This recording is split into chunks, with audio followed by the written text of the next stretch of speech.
Rolling These 20's presents Philly by Night.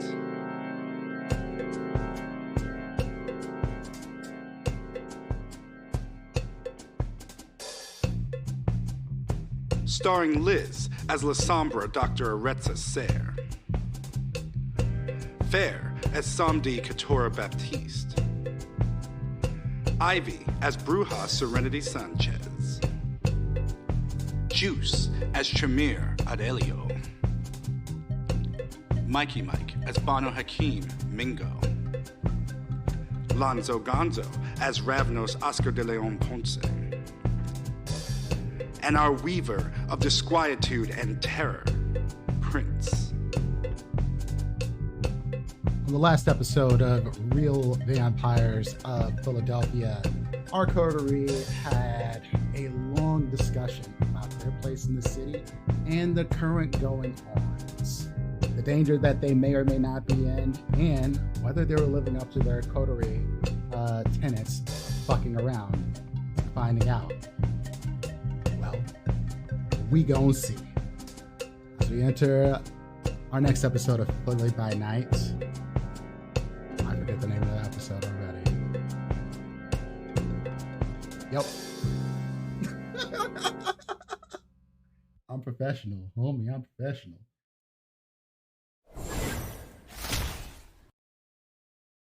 And we're live. Hi. I think it's like the calm before the storm, wasn't it? Something like that. Hi before the storm. I have the I storm, have the but storm. yeah. I have the storm. Something like that. Something storm. Not Halle Berry. Honestly, given our group, something storm is accurate. Seems well enough to me.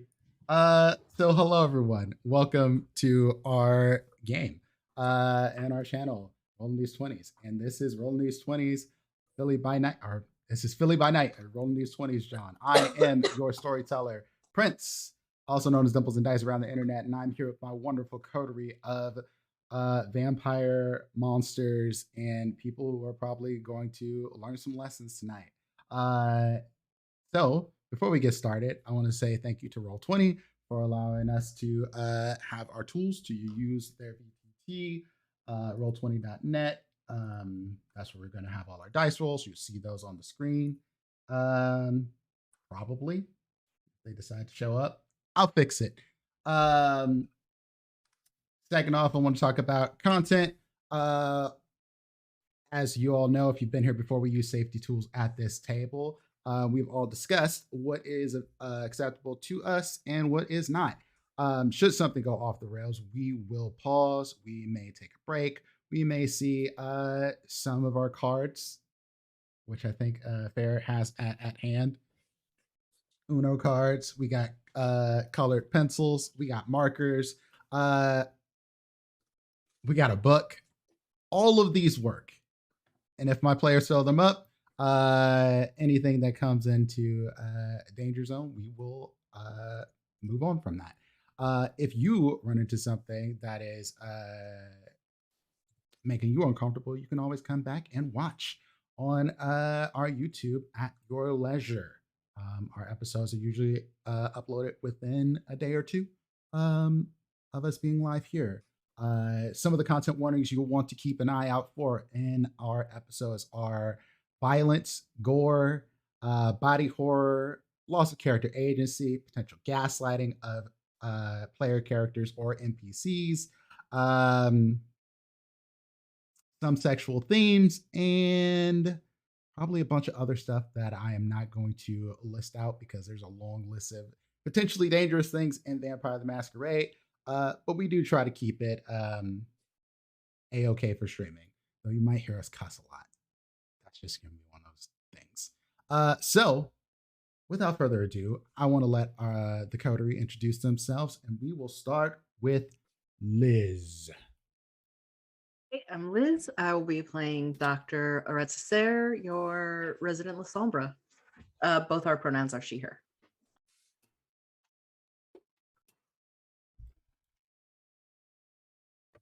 Sorry, I'm setting up my fan because I'm hot. Fair. I am Fair. I'll be playing Couture Baptiste, your Arcata social media influencer, and our pronouns are she, her.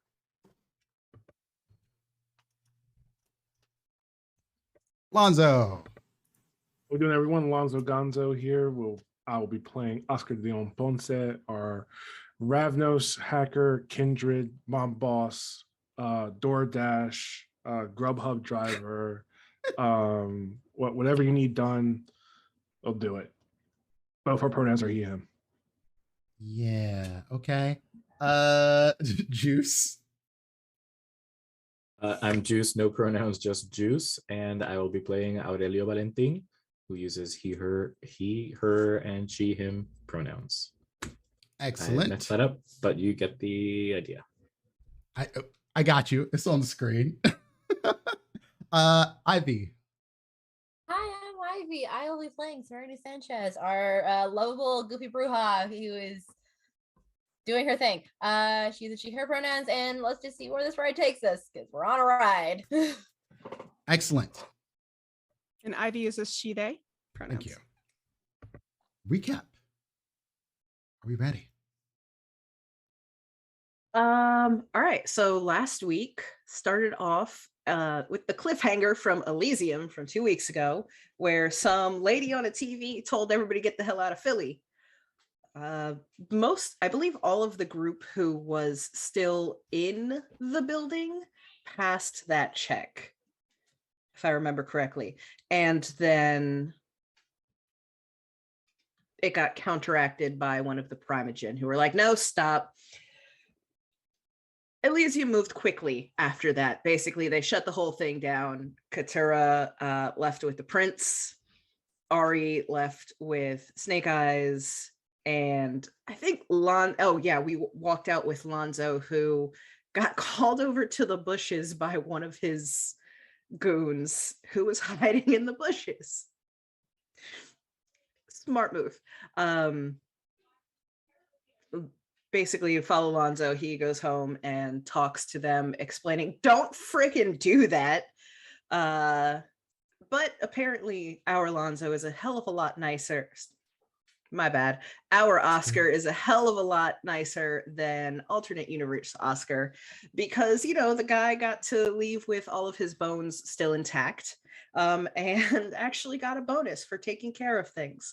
So this guy and his partner are both super happy that those, good manager books they bought Oscar were seeming to pay off.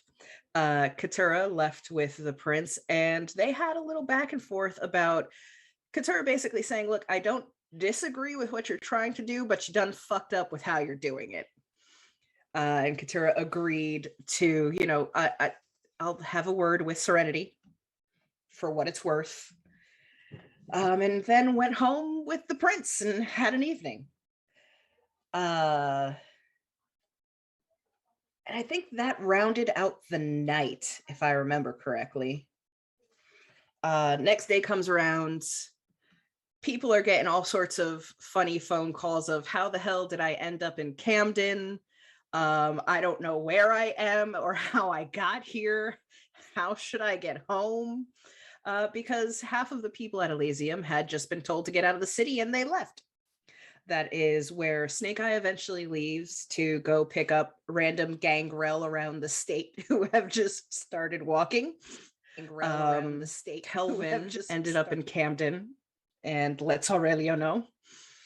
And I think a couple people even reached out to Serenity to say, hey, I'm not going to be around for 2 days because I got on a train and now I'm in Florida. So people just scattered. Eventually, we all meet up at the bodega and are pretty much, from what I remember, planning our next moves, because Philly is about to become a battleground. And do we want anything to do with that? Or are we just going to abandon the city? Are we playing sides? And that was pretty much the rest of the episode, is us hammering out who's going where and putting money into what and talking to whom and setting up, servers for communication and this, that, and this.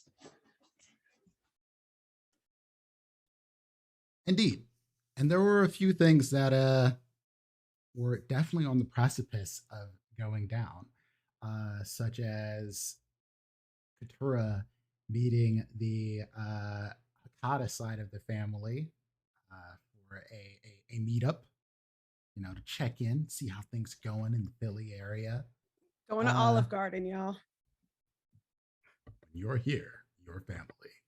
Uh, Oscar being contacted by the young lady on the television who was telling people to get out the city with the help of Amber?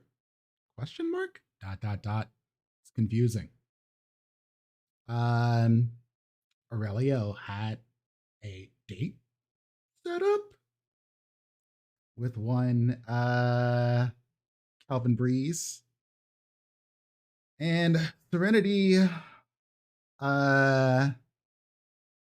was Serenity up to? Going to the bar, rallying the anarchs.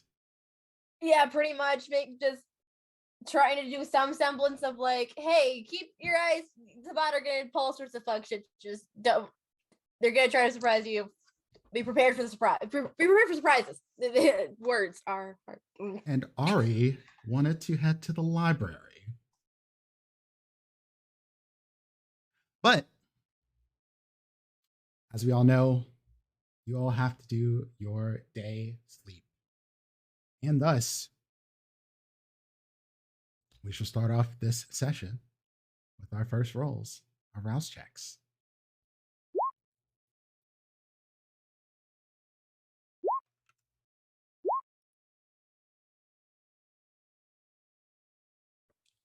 Is there something in the water? Because Ari passed.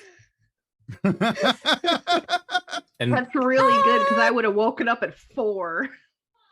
yeah. And so we haven't fed, so Indeed. yike. Indeed. So the question becomes, where do you wake up? And we will start with our high humanity users. Serenity.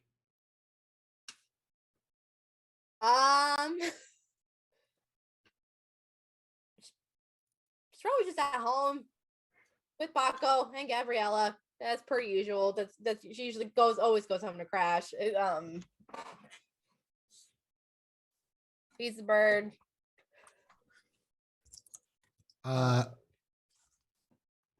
Okay.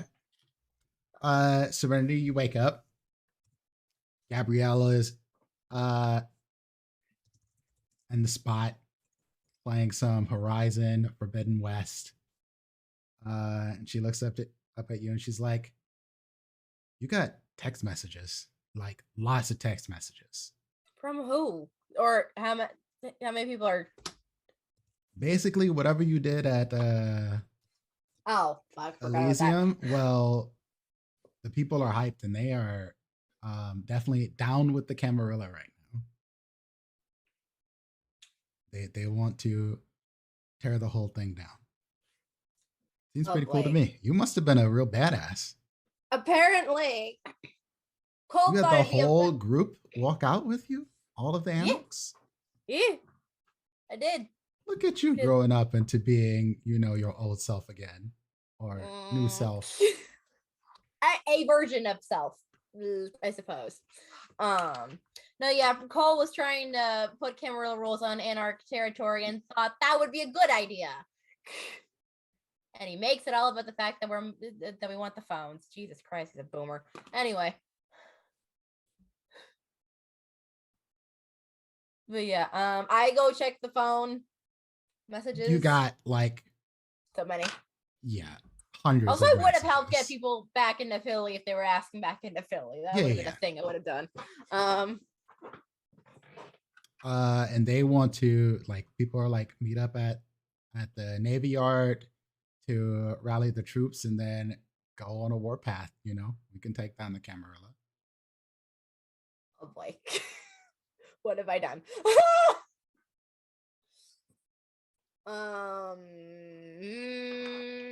Okay. Serenity would. That's the see all of TLDR of all the That's the messages. TLDR. Okay. Yeah.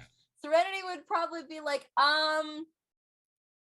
depending on how many fronts we want to fight, we still have the Sabat to deal with. If anything, that'll help curb their numbers too. Serenity, roll me a. Oh no. You warned me about this. I told you were going to be making some rolls. Roll I did. You me did. a. Just a wits and awareness. Difficulty 2. Okay. Mhm.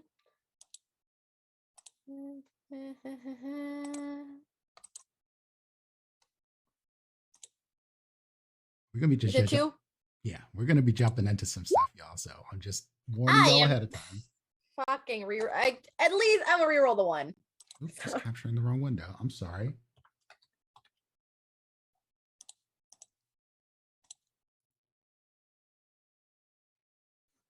On the stream.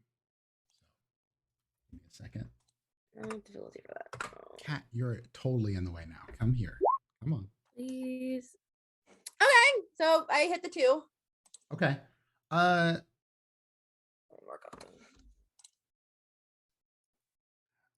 Here's the thing, Serenity. A good chunk of the Anarchs here are young. And they're not thinking about the Sabat as an immediate threat.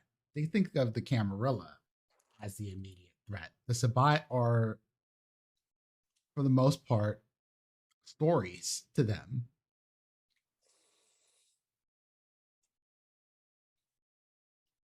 Oh, I have to be babysitter, don't I? Oh lordy. Okay.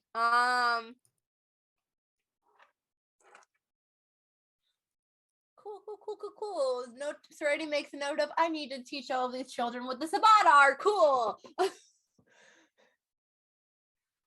Cool. Yeah, if anything, she would probably try to, like, if they're talking about meeting up, she'd be like, hold up, we're gonna have a class first. Hold on. Well, they're all down in the area of your bar. Okay, if you yeah, want to head there. No, yeah, if you send out a group message, you can do that. Yeah, I would. Okay. So you head off towards your bar on the motorcycle. Are you taking Gabriella and Paco? Yes. Excellent. All right. There you go. Let's see who else was up. Actually, yeah, that makes sense. Oscar. You feel borderline starved. It's been a while since you felt this way. And the weird thing, Oscar, is you hear yourself.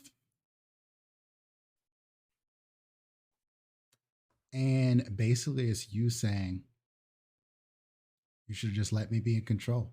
I'm the prime one.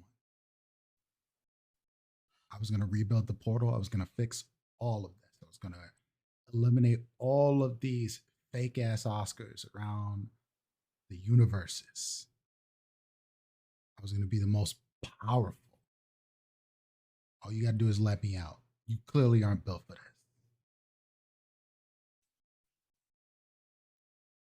I might, but I want to see how this meeting goes. I might need you.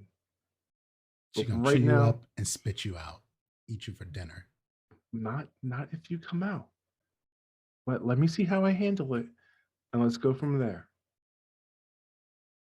You could be useful. Just gotta take time to prepare the meal. Stay thirsty, ain't no McDonald's.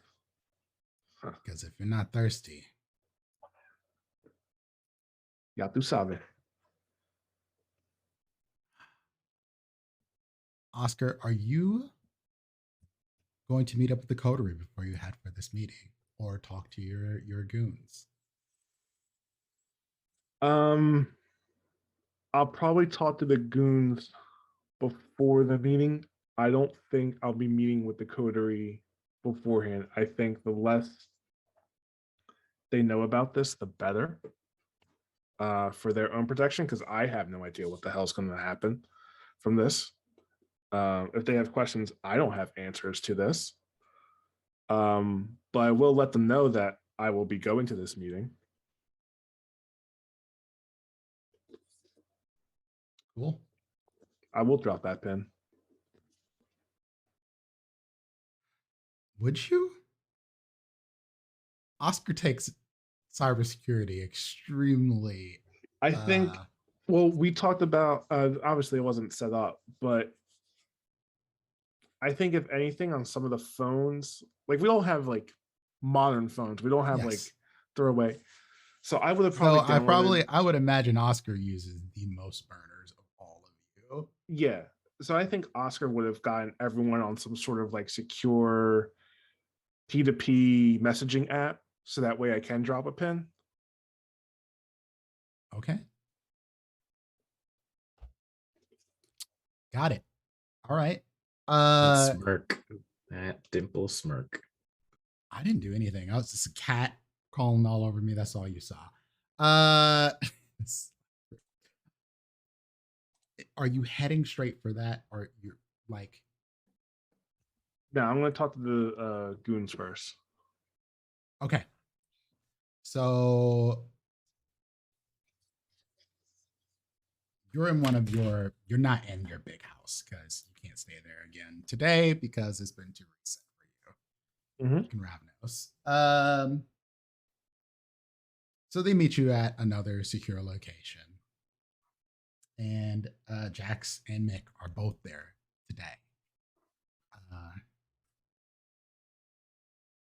And Mick's like, so you got new jobs for us, boss? I know you're meeting that one lady. Yeah. You want us to stay close? Yeah, stay close by, because I honestly don't know how this is going to go. From things that happened from the other night, I can't tell if things went the way that that were planned for, or if there are little bumps in the road. You want us to use the BBB protocol? Jax yells out from the car. Yeah. Use that. You sure? Better be safe than sorry, right?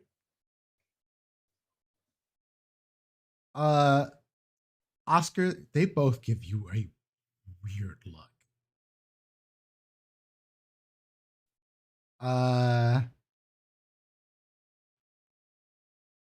Roll me a I'll say a wits and insight. Or not insight, is there? Yeah, insight.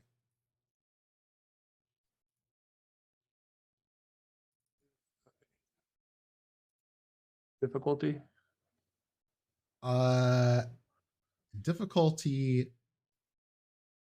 Difficulty 3.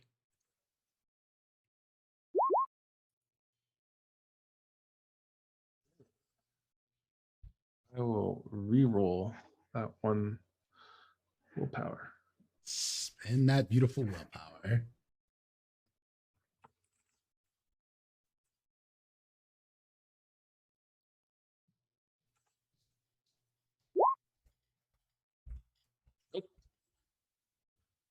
Oscar, you can tell they're confused because there's something about this protocol that scares them.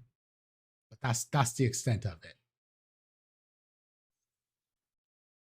Look, we really have no idea what's going to happen in this. I don't know what's going to happen. If I did, then I would have said, no, don't do it. But we have this, and afterwards, we got the micro tech job happening too. There's a lot at stake right now. So we have to make sure that whatever happens, I get out of there and we get out of there. So if shit hits the fan, I need the both of you to be ready. That's why you're here, to do this and no one else. You got my backs, right?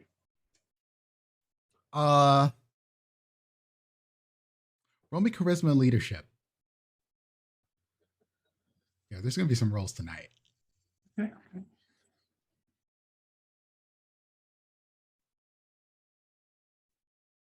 Difficulty what- 2. Okay. Yeah. Oscar, they look inspired. And they're like, yo, okay, boss. Okay. We got it. We got everything. We just gotta go get some materials and we'll meet back with you. And Nick does a thing and he goes to like reach for your arm and then he puts his hand back and he's like, just make sure you get out alive. And then he hops in the car. As he goes to reach my arm, I kind of like, bring it back. And he brings back too, like knowing that was not what he's supposed to do. And I just nod. I just like put my arm back and just nod. And I have no idea where I'm meeting this person, right? Oh, yeah, they give you a message. You're meeting her in a hotel restaurant downtown Philly. Okay. I'll leave it. I'll leave it at that. I'll let the coterie know. I got my meeting with Mama Ravnos in a bit at this time, this location, and try and check in afterward. So you got about an hour or so before you're scheduled to meet up. Let's go over to Katura.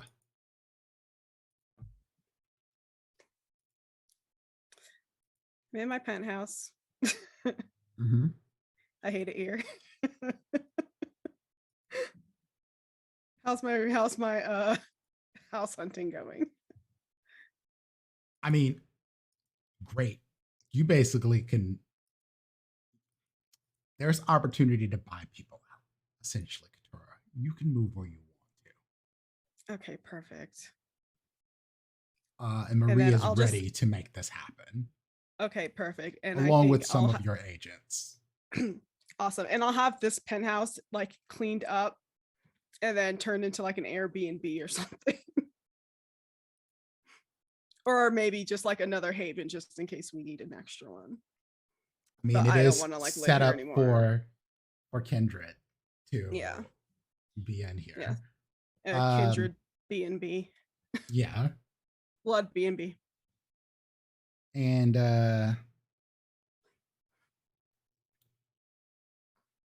Marie goes, Miss Katura, I come across some weird inquiries.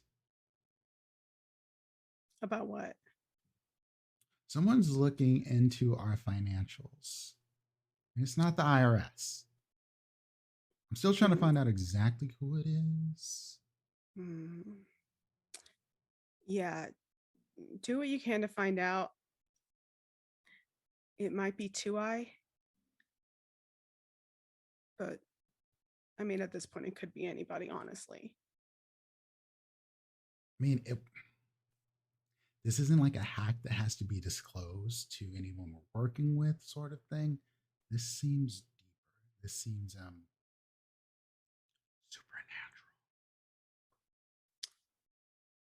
Great.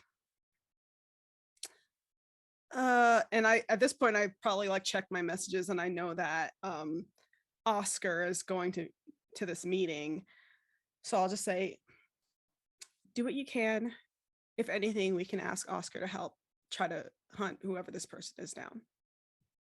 Okay. And cut them off. And maybe we should work on upping whatever security we need to. Are you going to meet the family alone?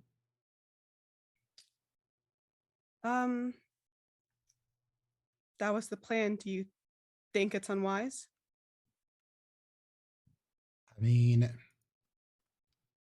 from my understanding, you shouldn't be in danger, but that is relative to anything else you do. I think if I'm in danger, then anybody that I'd bring would also be in danger. And Yeah. with everything else going on in the city, I hate to say it, I'm not that important compared to everything else. And she looks aghast when you say that. Like, not that important. You have I- one of the most important real estate businesses in all of Philadelphia. How can you possibly say not that important? I know. I mean, I am important, yes. However, Tuai and Sabat, everybody's occupied right now. I think I'll be okay. And if I'm not, well, I know all of my businesses will be in good hands. And if she could blush, she would. And she's like, be careful. I don't know what else to say. I will. At least I'll try to be. We'll see what happens. I think if she'll allow it, I'll actually hug her. She looks a little surprised, but she definitely returns the hug. Okay, great. So, yeah, and then I'll just, I guess for once I will drive myself to this meeting because I don't know how long it's going to be. And yeah. Okay. And you're off to the Laurel Hill area. I Philadelphia. do tell everybody where I'm going though. Okay. Like I will tell the group, like I'll send the address that Marie had sent me the night before. Be like, I'm going to be here. I don't know how long it's going to be. If you don't hear back from me in like 24 hours, avenge me, I guess. You know what'll happen. Sweet. Aurelio.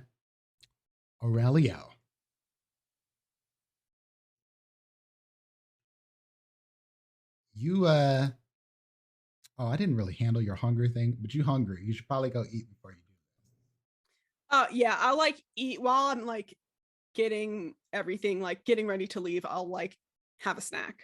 I'll have a Snickers. Okay. But I'll warm it. Aurelio will be proud. I'll drink it out of a glass and it'll be warmed. Because I liked that experience the night before, and I'm gonna start doing that. All right, you can slake a hunger then. Okay. Aurelio.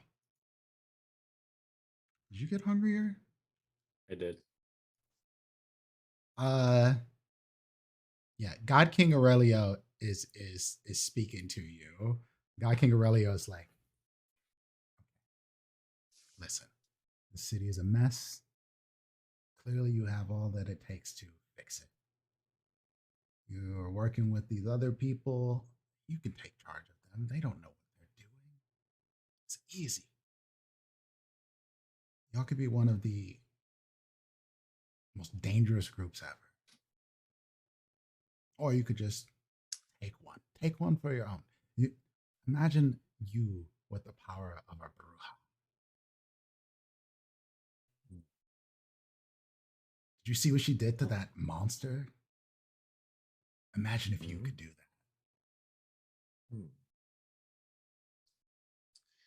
I see what you're doing here. Like, I have a catalog of options that you're trying to sell to me. I do like the idea of getting stronger. But I also like the attention that I got last night. I seem to be feeling kind of special. I wonder if there's anything else that might help me in that direction. Do you have any There's ideas? plenty of attention. You live in a big city. True. I think I'll be okay. I think you'll be happy to know I might actually have an opportunity to feed you. Maybe tonight. You'll be fine. Behave. Uh, and you just hear, "You better." And what are you getting off to, Aurelio? So I woke up in my library as opposed to my condo, or yeah, my condo, uh, because after the experience of Elysium, and throughout the time since then, I've just had in my mind the strange ass conversation with Alexa, but then also the attention of the Tremere Primogen. Um, yeah, so I've been trying to see like what uh the previous day. I think I did wake up at home and I would have gone through any notes that I have there from other. I don't really know many other Tremere, so I haven't really formed community, but folks that might have connections to other Tremeres that are around. And then in the library, I would have tried starting to hold this conversation about like, I don't know, what Tremere can do, and like thinking about rituals and magic and sorcery and such, looking into different like supernatural resources that I have that could let like point me in the right direction of what I might need to learn and do. They seem to already be into me for some reason. That obviously I can't research, but I want to be prepared in case I do confront anyone or anyone does cross paths with me. So doing some supernatural research so I can feel a little bit more prepared for these types of conversations with people that seem to know more in that area. Give me an intelligence and occult roll. Also, you're muted on the Google Meets. Thank you.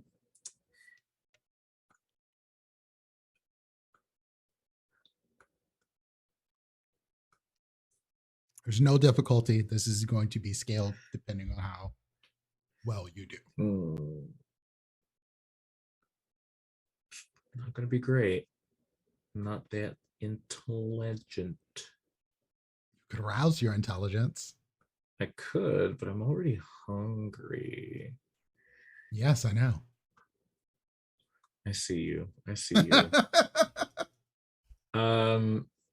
Okay, so is that a rouse check? If you want to arouse your intelligence, yes. Here we go. Oh. Okay. Your beast is just like, move faster.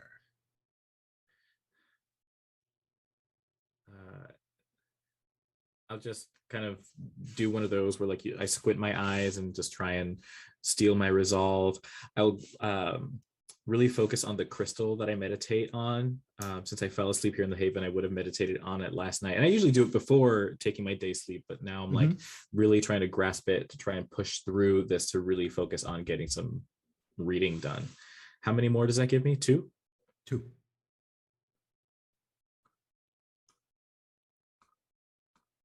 So you have +2 to your intelligence for the rest of the scene.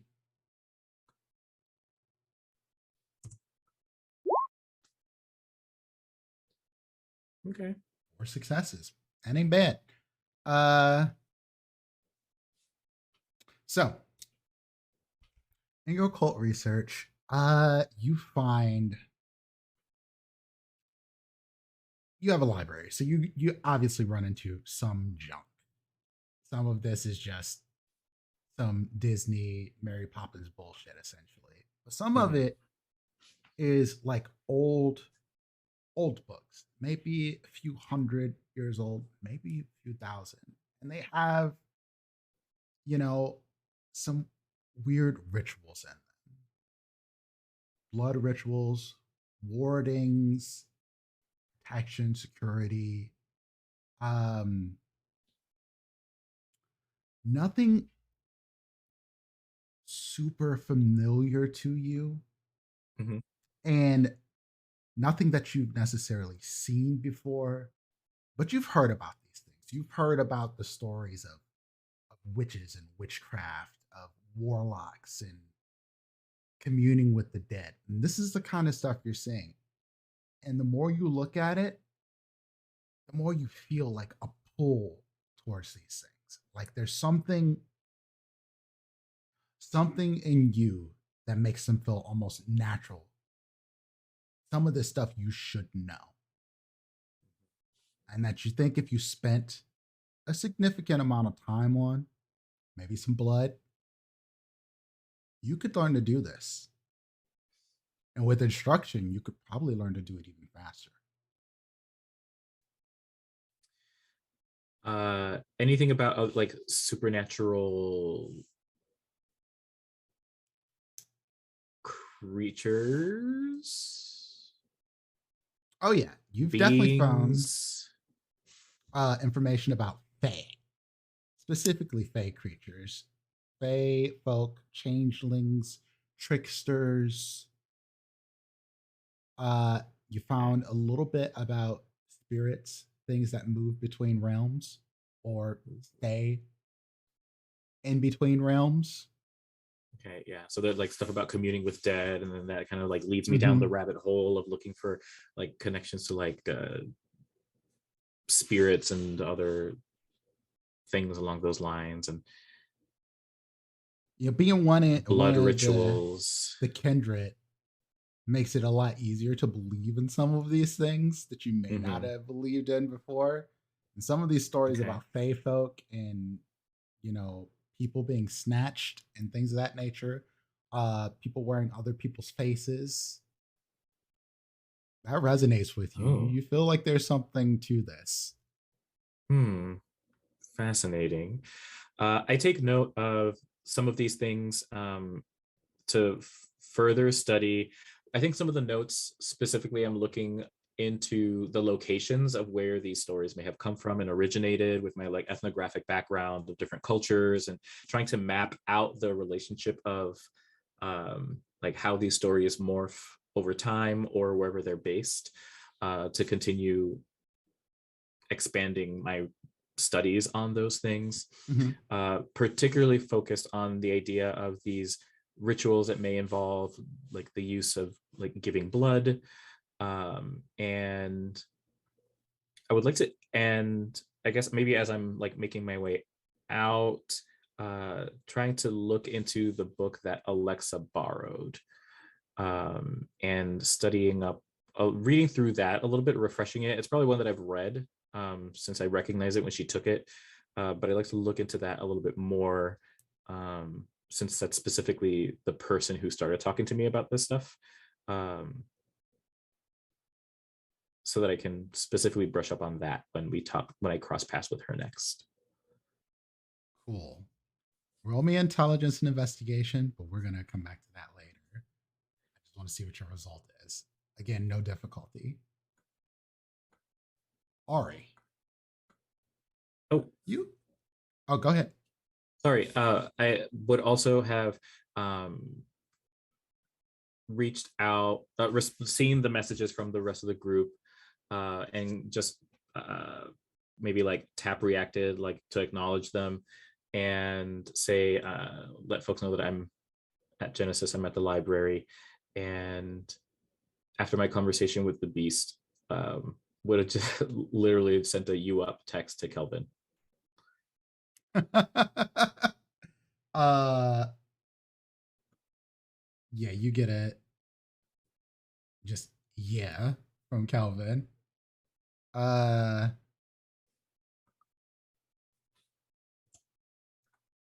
Um, so investigation. Okay. 2. yikes. I Well, can only roll one. That's fine. mm-hmm. I would initiate a conversation with Kelvin about possibly meeting up with me to um, go with me to one of the event that I had mentioned, where I want to go and feed. I don't know that I want to tell him that's a place where he can go feed. Potentially. Do you want to make a quick trip there before you meet up with Calvin or anyone else? You do have that option. I think so. If I do tell him, maybe I'll tell him to like meet me there, and I'll get there first to get my snack on. Okay. Um, Now the yeah. only reason I asked this because Ari had mentioned she wanted to meet up with you at the library. Oh shit, that's right. Fair. To be fair, Ari did just say she was interested in going to the library, not even necessarily that you had to be there. So if you have no problem with her wandering around your books without supervision, You don't have a library card. I'm not planning on leaving. Let me say no. These are good points. These are good points. I think I would have gotten hungry. Maybe I've gotten that hunger headache from when you're studying too hard before an exam, that migraine, and decided, yeah, I do need to go feed. And I send Kelvin the you up text while I'm at that place because I'm thinking about bringing him there. Maybe I don't have a conversation with him about like inviting him there, but that's kind of what I start talking to him about it so that we can plan for it soon, if not that night, another time, before making my way back to continue reading. Okay. So y'all text back and forth for a while, and he's like, I'm about whatever right now. I ain't got no shows to be at, so chill. Ari. For once you wake up and your room's not covered in shadows. You don't feel as discombobulated and ready to go be a monster right now. You don't feel like you gotta go slaughter a pig. That's good. Still hungry. Doesn't mean you're not hungry. Yeah. Yeah, no, definitely hungry. Go downstairs. Do we have blood? I would imagine I have something. If not, I'll just go hunt. I don't even care. I'm just like, eh.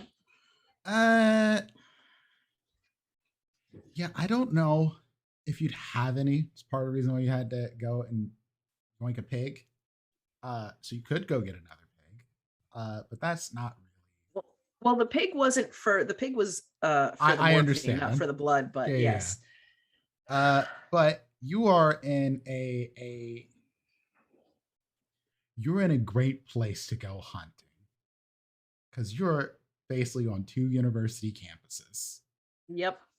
And you happen to work for one of the universities. Yep. So I'll just go ahead and do a quick walk of the neighborhood, evening stroll. What is your unless it's 3. You are a Sandman. Yeah. Excellent. I do want you to roll your hunting pool for this, though it is not going to be difficult. But part of the reason I want you to roll your hunting pool is to see if you get a messy crit. How? I don't even know how to do that. So for Sandman, your hunting pool, actually, I made a handout for this. If you look dope. towards the bottom of the general area, there's Hunting. handouts. And Lord, there's a lot in here. If you just scroll down to, dexterity and stealth. Okay. I can deal with that. Where did my character sheet go? Here we go. Yeah, I could definitely deal with that. Stealth. Dex. I'm just telling you right now, you're going to succeed, but I wanted to see like how this plays out. 3, no messy crit. Yeah. And so essentially you find the student on campus, and I suspect that you dress up to kind of look like a student. You definitely look young enough to be an grad school here. And for the people who don't know your face, which you're not exactly like out and about, and there's not pictures of you really, you find someone who's napping over their textbooks. And Lean in, check on them, keep it moving. Yep.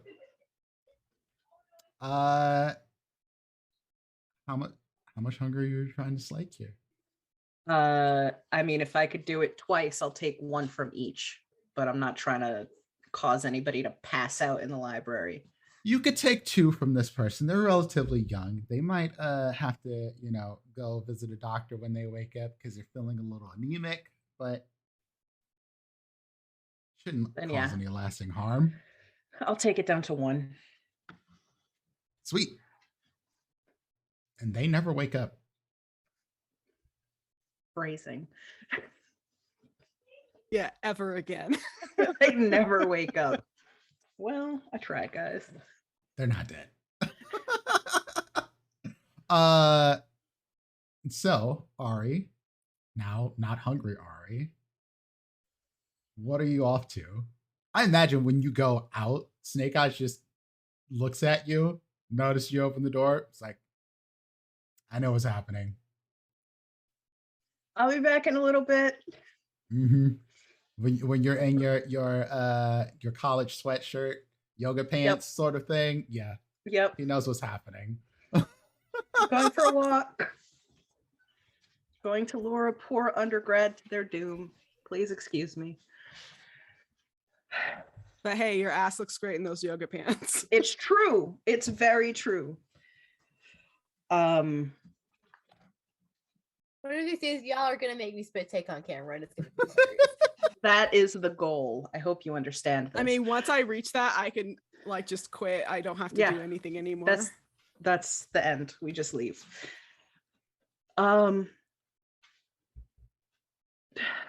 So I would say that the night before, I probably packed an overnight bag with just some clothes, toothbrush, stuff to take with me for a couple days. You going somewhere? I'm leaving.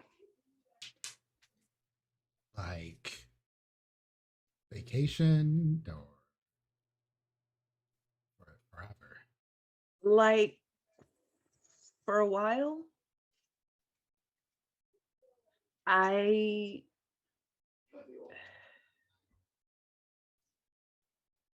This isn't fair. What do you mean? I'm not your wife. I just happen to look like her. And I would love to get to know you, but I can't do that pretending to be her. And you deserve the chance to miss her without me walking in an hour after you wake up asking if you're going to play Gangrel Clan Dad because everybody's ended up in Pittsburgh and you got to go get them. I'm not leaving the city, and I'm not.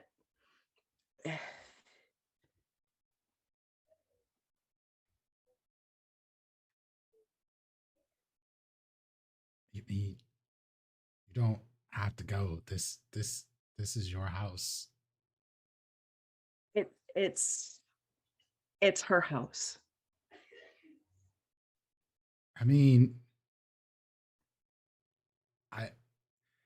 I got places to stay, and this place is warded for you for the weird shit that you do. It has your lab, your surgery room, and while it was hers, you and her have a lot of similar interests. I'm not gonna make you leave all that. I sort of saw this coming. I don't want to chase you out of your house. My house is not this. And he looks around at the place. He's like, I was here for you. I mean, her.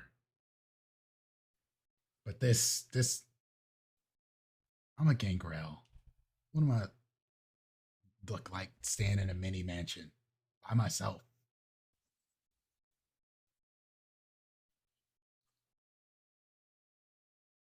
I don't.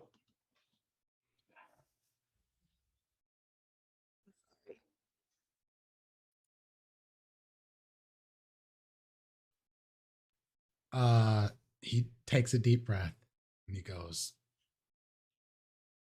"Can I give you a hug?" And he gives you a hug and he says,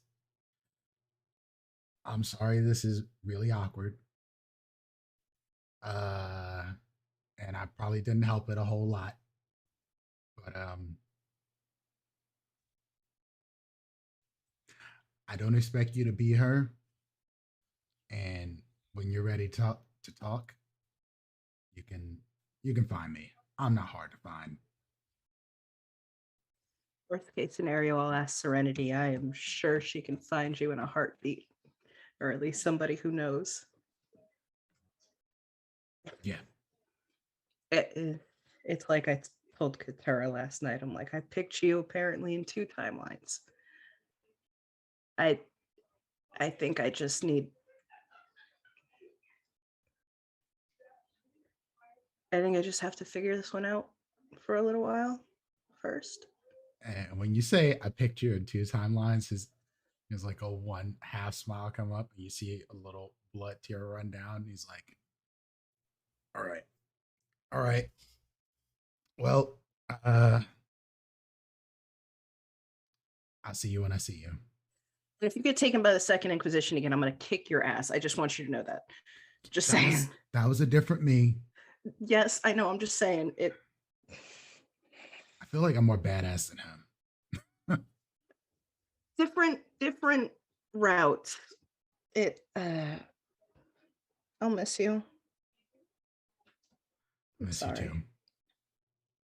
Grabs a jacket, puts it on over his flannel, which seems incredibly hot for, but that walks out.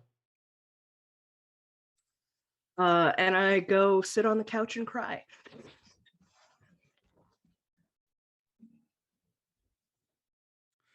And we're going to swap scenes now. Back to Serenity. Wow, make me go next. Why don't you? Ow!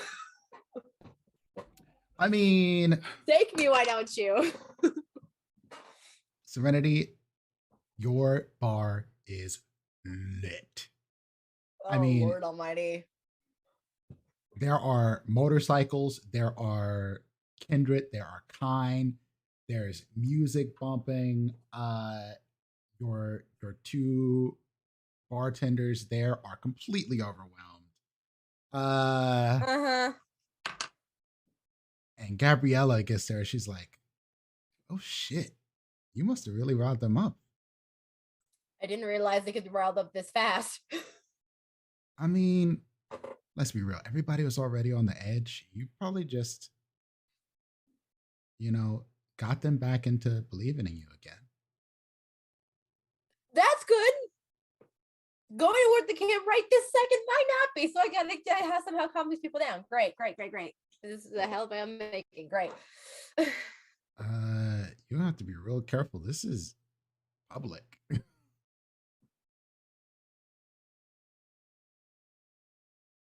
As in, be careful with vampire. Be careful with our words, or be careful with What you think? the 2. I think you mean watch out for 2 eye peoples, but I'm making sure that's what I understood. Because you said be careful with your words. And that's We are literally at the Navy Yard.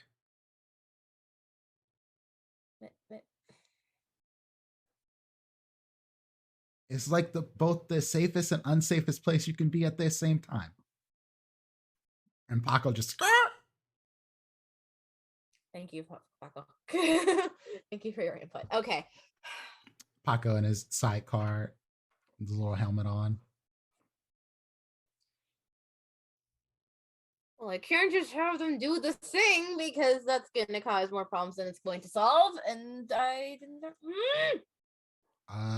Well, I mean, you might want to shut the bar down to the kind for a start. Okay. That is fair enough. They're gonna be real mad though.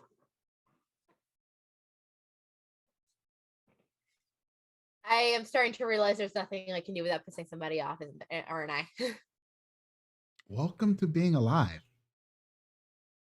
I'm not alive! Close enough. Go do what you have to do. Be a badass or whatever. Your moral support is very encouraging. And that is true. But anyway, she goes to shuts down the bar for the kind. Real fast. Be like, hey, we got shit to fix. Go. Do you have all or don't? No, I do not. I don't have any of those powers. No presents. Oh. Well. I'm making a plan to get some at this rate because I'm gonna need them. Yeah, that's why we're trying to butter Oscar up so we can get down. Roll me. Give us your blood. Charisma persuasion or charisma intimidation to get rid of these people. Your choice. Charisma. Okay, so it was intimidation or persuasion. Just higher. Either one. I will. Oh, it's gonna be dangerous because I'm at 2, but I will rouse my charisma for the entirety of the scene. That's probably wise. Because it's not happening otherwise. Yay! I succeeded. Success. Okay. And I'd probably try to persuade them more than I would intimidate because I actually have more persuasion. Who knew? And then I add 2 dice for my extra. Yes. Or these 6? Yeah, okay. And then is there a difficulty? I just want to see what you roll. You heard Gabriella throw a chocolate at one of them. Fuck. Do I look like my mama? Do you really want me to answer that question?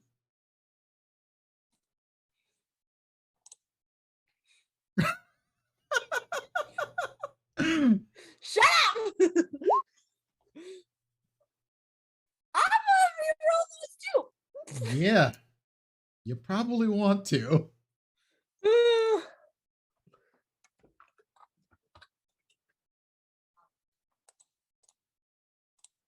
I'm gonna.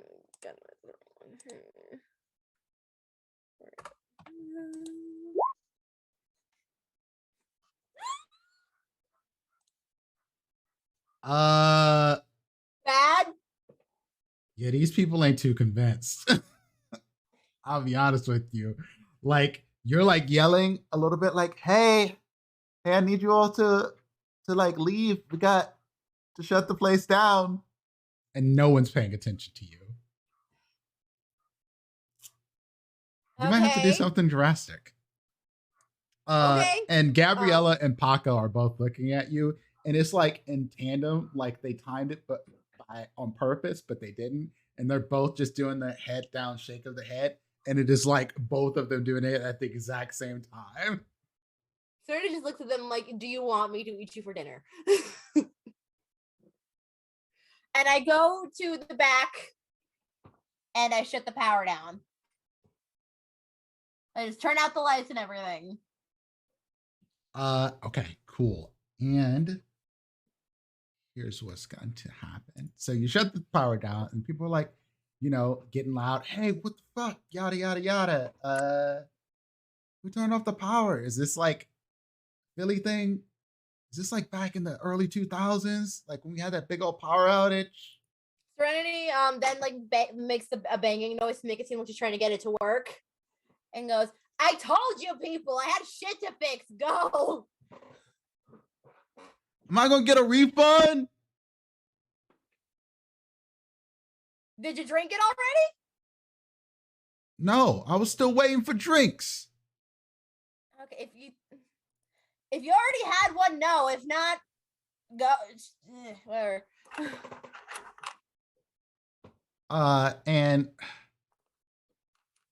the Baron, If you got your drinks, Denal, they get paid for. No. Denal comes up and he's just like, "Oh, Serenity, please." And he activates Daunt, and he's like, "Get the fuck out I need you to do now!" that.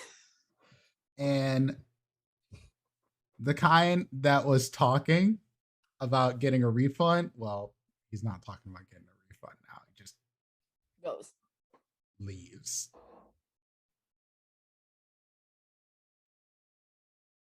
He's like, and then he comes up to you. He's like, "Seriously, I thought you had a dengue. What happened?"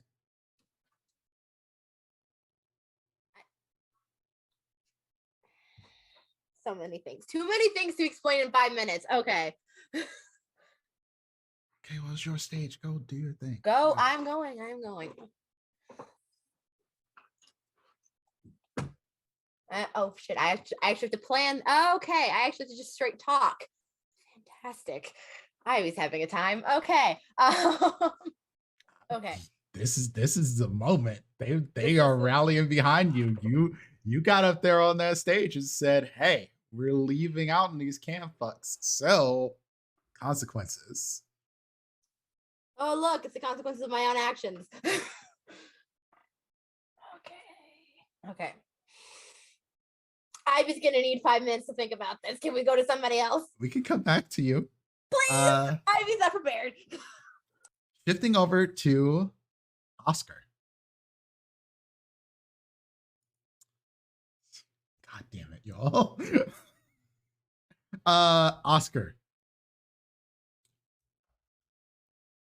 You arrive downtown, and it is driving Philly kind of sucks always. Let's be real. It's not as bad as like Boston, but it's not great, especially when you have to go do the loop around the city hall. But you get down to the hotel, and it's a bourbon bar that you're meeting at. A lot of seating. It's fairly public. And you see the woman that you saw on the screen. Young, maybe 25, looks about. Looks to be of Indian descent. Very pretty. Short, maybe like 5'2". But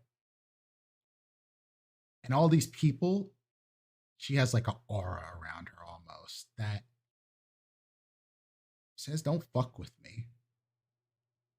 Or closer to your Chronicle tenets, fuck around and find out. She's wearing a black dress with spaghetti straps, small clutch purse, and looks at her Apple Watch as you stand outside of the door. Your car has been taken by valet. There's really nothing else to be done here. You knew what you're getting into. Oscar,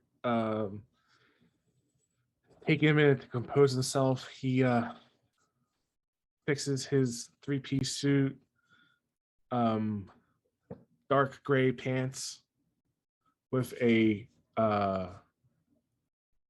bright blood red button up on with a red pocket square. Kind of like psyching himself in his mind. Is like, all right, it's a public area. That's good. So hopefully nothing really too bad shouldn't happen. Just let her lead the conversation. Let her lead the conversation. Just listen. Just take it in. React when you need to. Oscar sounds like he's going on a first date. Exactly. Are you looking out for any? I mean, are you using any powers or anything before you go in here?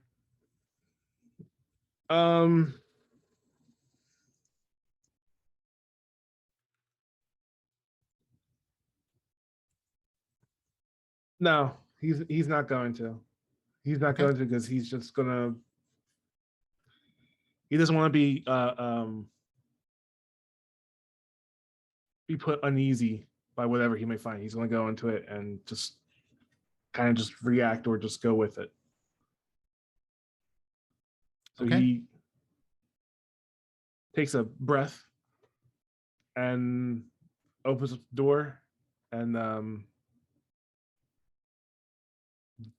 sees her sitting there. I'm not sure if she's facing the door coming in or her back's towards the entrance door. She looks to be standing in line for the bar, essentially, to grab a drink. I come up and walk past her and just walk right in front of her, sit right in front of her, and to the bartender, I'll just put my hand up. Like, I'll just have whatever she's having. There's no sitting room. I will say that. So people here are standing at the bar because it is very it's very small area for a bar, but there's standing room and there's a lot of people stacked up in here. This is full of yuppies, essentially. And you get the vibe, no check needed, to that this place was picked with intent. What the intent was, don't know. But it's definitely picked with intent.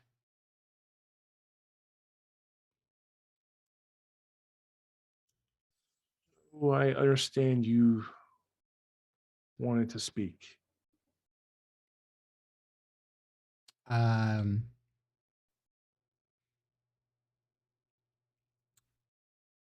and she looks at you, Oscar, and she says, I'm surprised it took you so long to talk to me. My apologies for that. I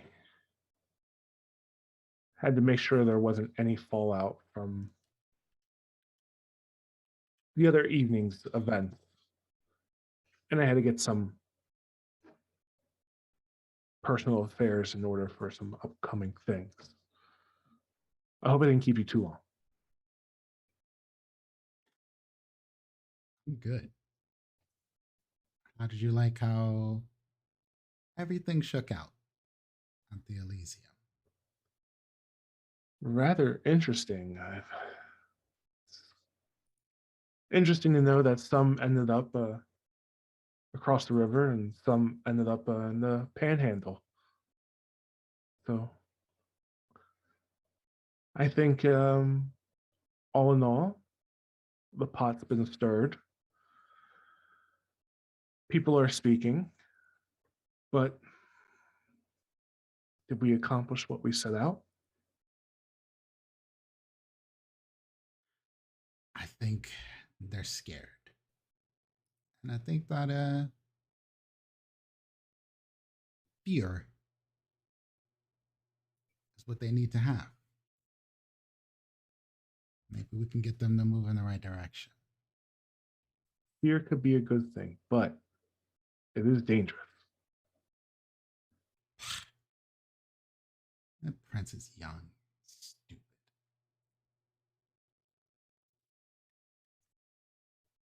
Well, you'll get no arguments from me about that.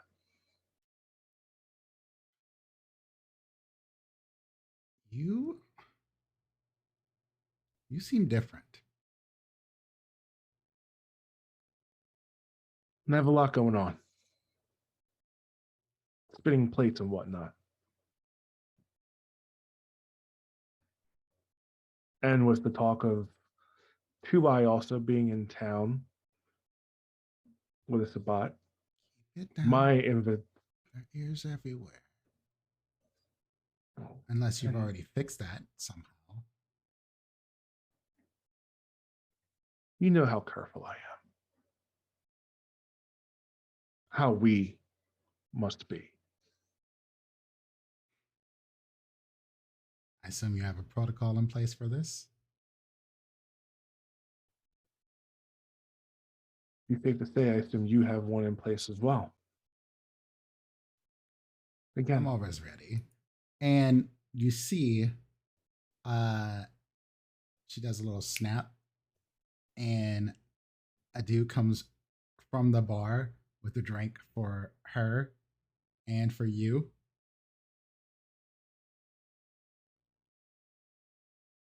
very nice. Nice little trick.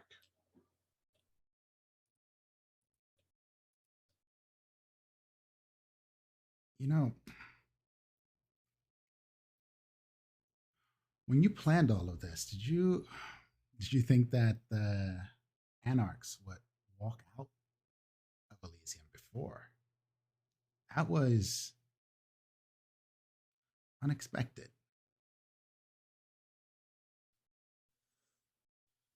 Unexpected, but no. I'm glad they did. Some part of me did. They have no allegiance to the prince. So part of me expected that. A man of my ilk, I have to assume all the pieces on the board and all possible outcomes. It wasn't the one I was betting on, but one I thought that could happen. And surprised that it did.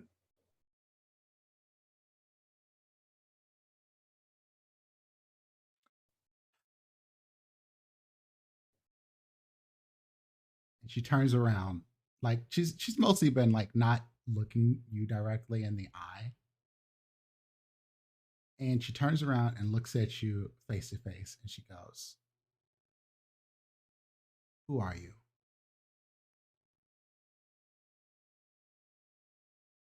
What do you mean? Don't lie to me. You're either wearing his skin or you've taken him. You've done something to his mind.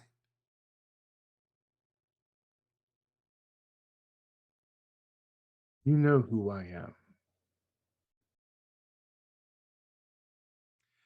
Oscar,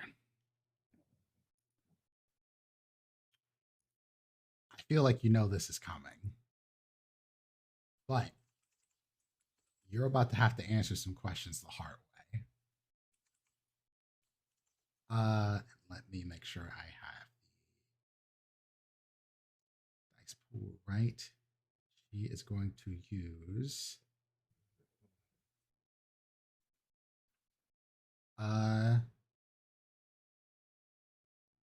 compel. And I need you to roll intelligence and resolve. And the difficulty is 6.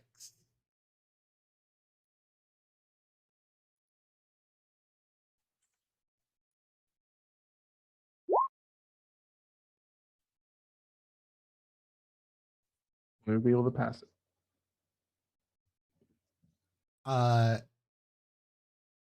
And she puts a hand on your chest. So if anybody's looking at this, this looks like a couple just having a chat.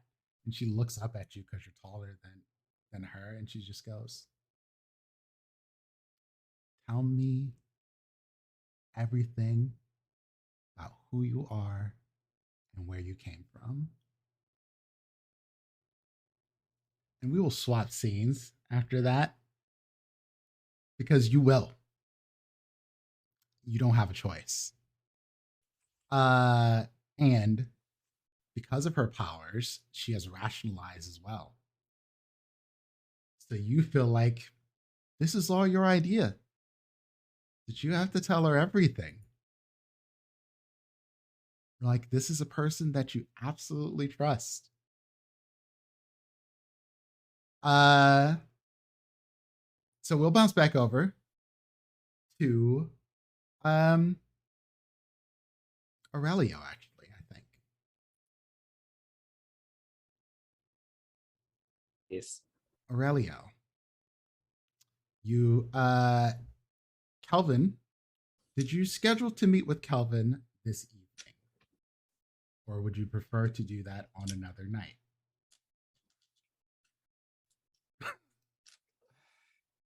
Your day will come. You have someone to meet too. Me? No, I was talking to Fair. She's dropping Okay. messages in the chat. um. Oh goodness, choices.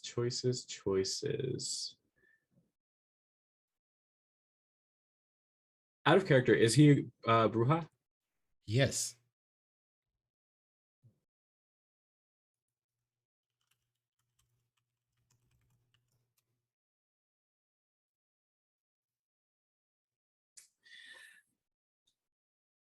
Oh God. I'm gonna say no. I don't schedule to meet with him tonight.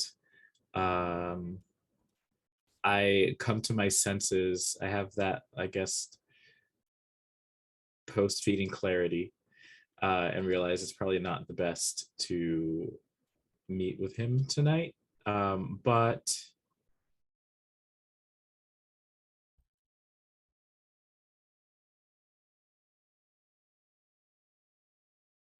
yeah, Okay. well, I'll suggest like maybe the next night. Oh gosh, I feel like if I keep putting it off, it's never gonna happen. No, it will. You can tell from him.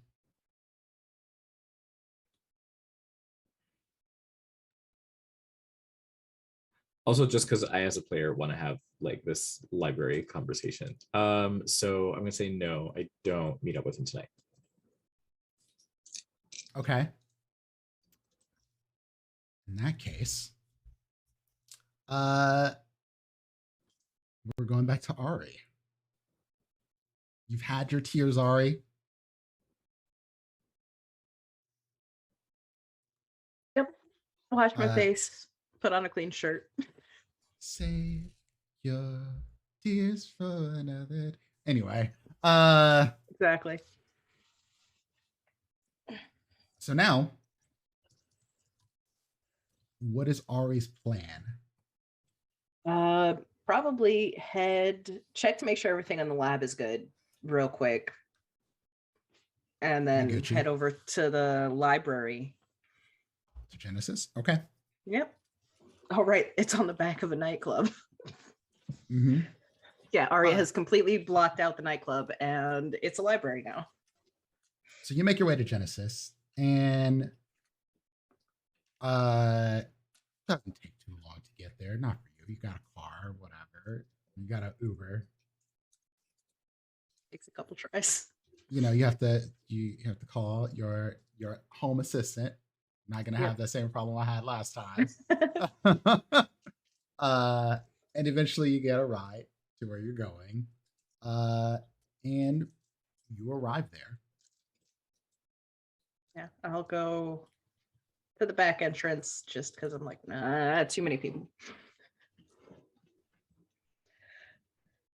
Go How around. are you dressed, Ari? I'm just curious about this. Probably all black. Clothes? Yeah, all black. Okay. All black. And you get a message. Some woman named Dr. Sayre is here to see you.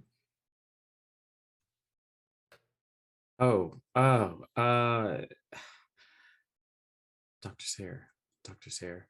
Okay. I'm assuming she's in the back. Yeah, she said she wanted to avoid people. That tracks. Would you mind escorting her over to my office? Of course. And can you repeat that one more time? The guy staticky. You said to your office, right? Yeah. Yes. Okay.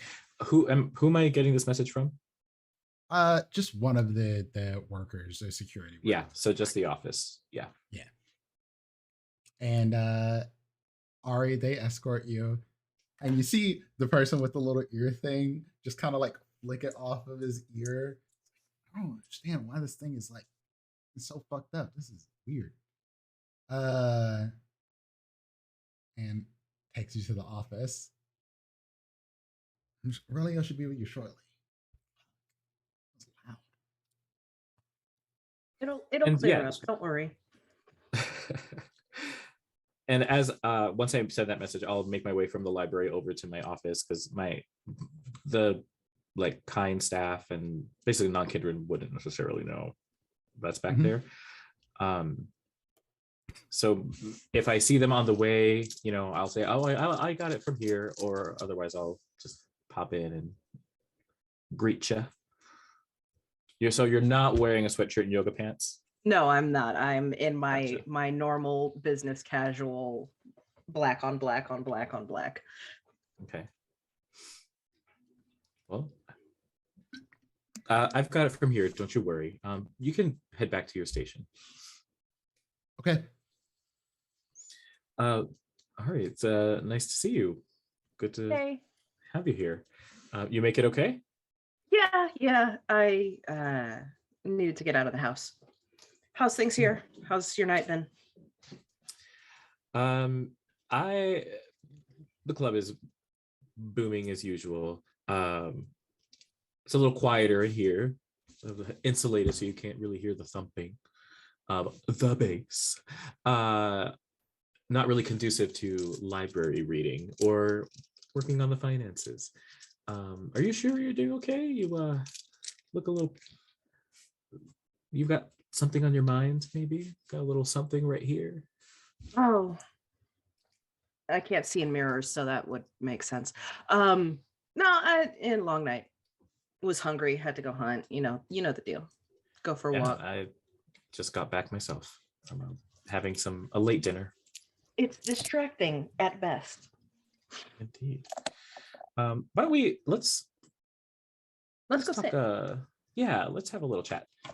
Yeah. And I will lead you over to the library and we'll make our way in. A little more secluded, more quiet. Okay. We will come back to this all after a short break because Katura, you're not avoiding this meeting. You got to go meet the family. Just avoiding eye contact with you. So we're going to take a short break, say 7 to 10 minutes. Everyone get up, stretch, hydrate, all that jazz. And we will see y'all in just a little bit.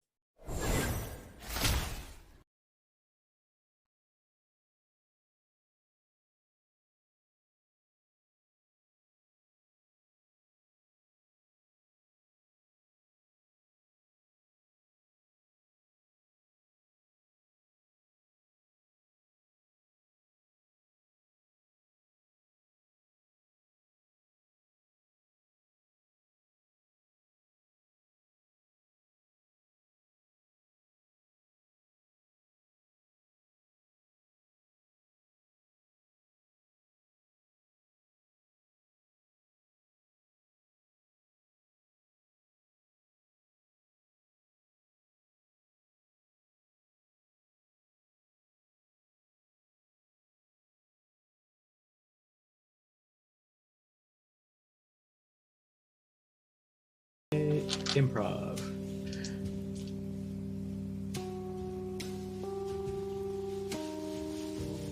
I know you're good. I mean, just like spontaneous spotlight. Sometimes it's still like, I want to dribble away, but this is my thing. I will do it. I'll figure it out. It's fine. It's fine.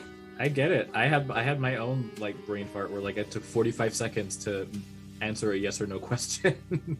Like, oh man, no, yeah, because Ivy's not good at this either. So I'm just like.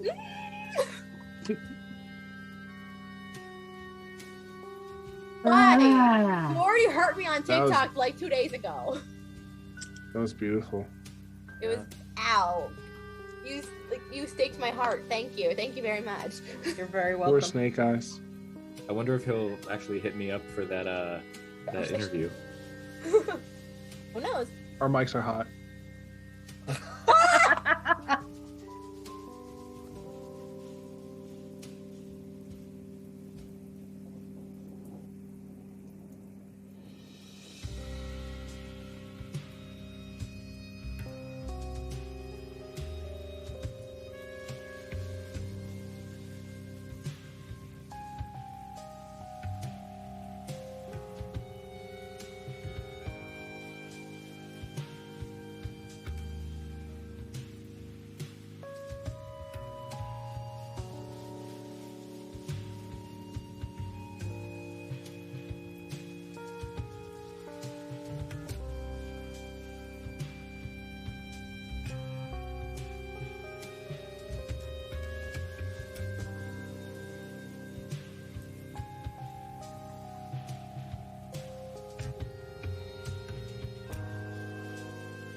And we are back. I always start talking with OBS muted, but nonetheless, we're back with more of our Vampire Chronicle, Philly by Night, our Rolling Deez 20's VTM John. And we're going to come back with our Arcada has made it out to a beautiful neighborhood out in the suburbs of Philadelphia called Laurel Hill. This area sits on actually very pretty cemetery and a park and a nice little area to live. Honestly, it's a bit expensive, but you know, tight knit, family type vibes. Which is exactly the kind of place you'd expect to find the Hakata. Now, Katura has an address, and it seems to be large home, old, maybe, early 1900s, late 1800s. Surprising number of windows in this place, but who knows what that means. It's well lit, gate out front. And Katura, since you're driving, as soon as you pull up, before you even get to the little pad to, roll down your window to press the button, gate opens up, lets you up the driveway. Okay. I will park and get out. And it's one of those long gravel bits. This is not a paved thing. Everything out here screams old to you.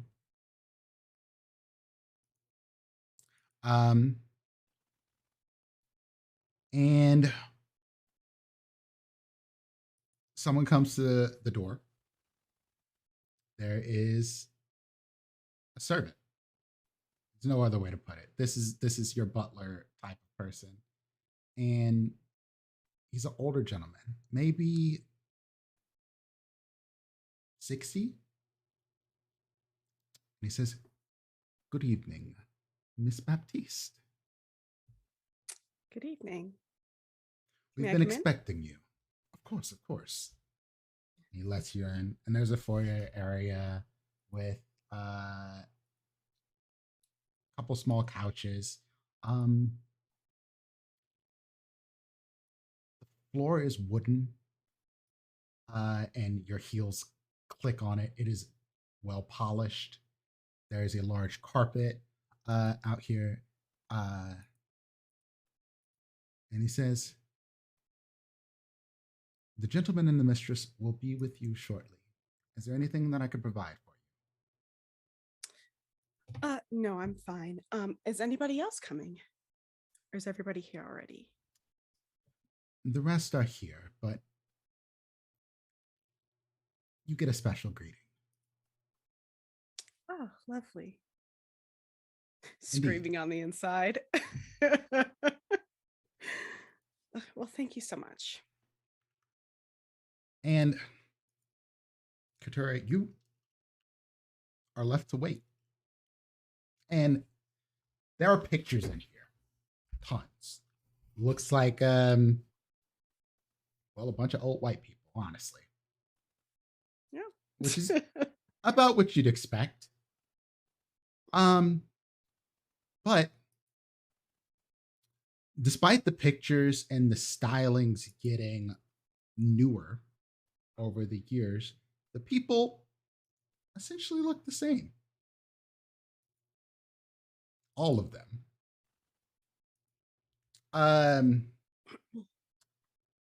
This is vain. That's the thing that comes to your mind. This is very vain. Even for you.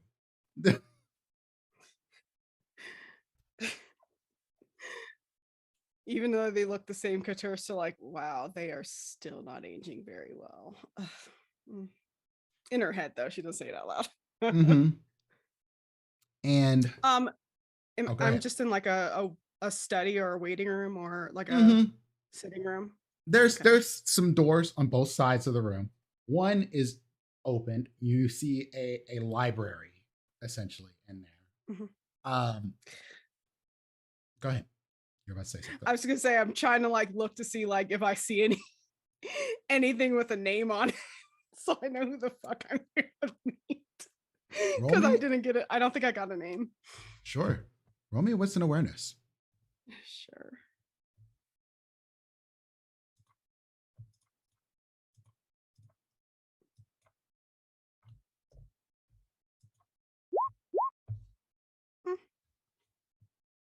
Middling.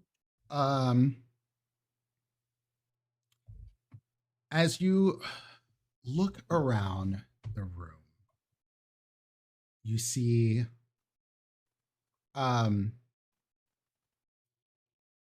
one of the pictures has the name of the woman who's on it.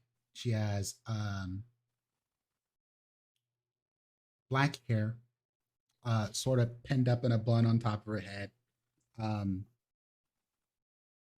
She is bigger. She's not a small woman. She's that wouldn't describe it. She just looks like she carries weight well.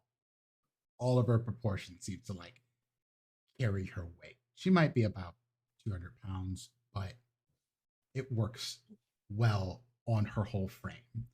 And it says,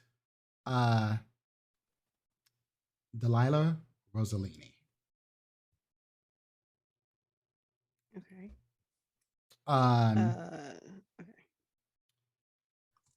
You know that they are, without a role, because you've been around long enough, they are a splinter clan of the Giovanni. The Giovanni. Yeah. Mhm. Okay. That's what I remember. Yeah. And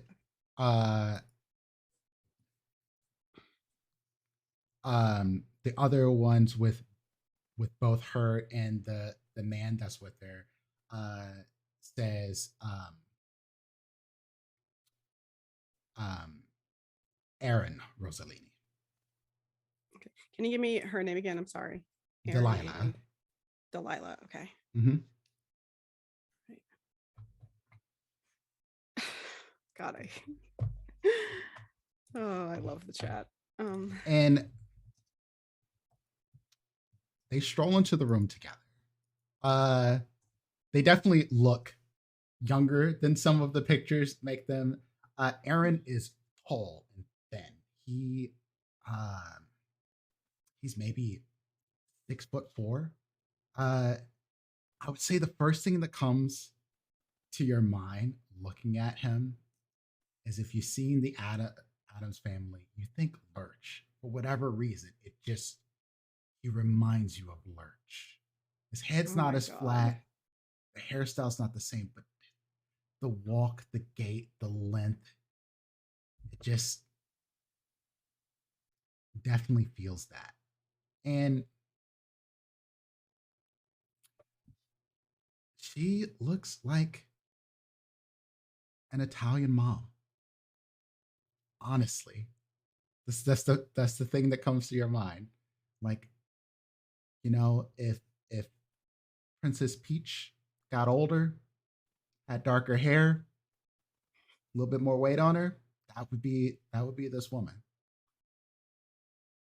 And she comes walking up to you. She's like, "Oh, honey, welcome in. It's so good to see you. Thank you. Oh, it's been so long. I know. I've been so busy. Oh, yes. You have to tell me." And she grabs your hand and does the patting thing. And Michael reaches out a hand to take yours and does the bending down. Not Michael. Aaron. Thank you. I was like, who is this third person in the room suddenly? I was thinking of Snake Eye. Again. Snake Eye shows up. He's secretly Hikata. But yeah, so Aaron leans down, kisses your hand. He's like, "Miss Baptiste, so a pleasure to see you. Yes, of course." Not the voice I expected, by the way, Prince. Mm-hmm. Not the voice. And he's like, "There's several others outside, in the back, enjoying games or what have you. But before we went out, we wanted to, catch up with you. Would you like Okay, to step would- into the library? I'd love to. Is there anything we can get you to drink? I think I'm good for right now. Thank you so much. Excellent. Okay. Uh, and Delilah is just like, so I've heard about your real estate deals. I've been thinking about going to your spa. I don't know if your hours fit me, but I just, oh my God, it's been so long. Things are clearly looking good here. I have Oh, to hear about of what's going on with course. you. There's been some weird happenings from my understanding. So, Things are always just a little weird in Philly. well, girl, you have to tell But me all the gossip. yeah, but anytime you want to come through to the spa, I will make it work for you. And she's like, Terrence, I'd like a drink. He's like, fresh vessel, madame? It's like, of course, fresh vessel.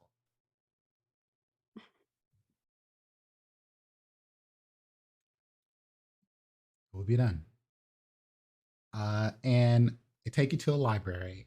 And this is like the OG smoking room that you imagine in your head, essentially. Mm-hmm. There's the small table with the lamp on it. There's some overhead lightings.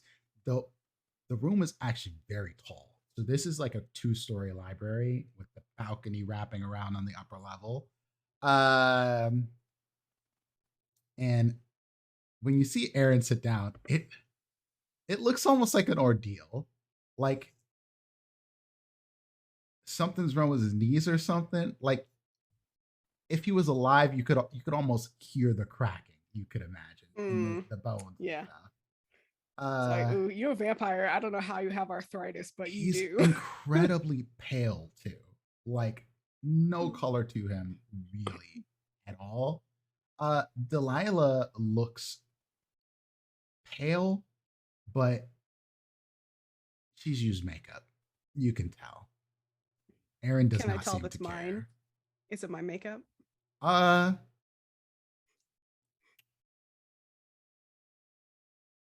Yes. We'll just go with yes.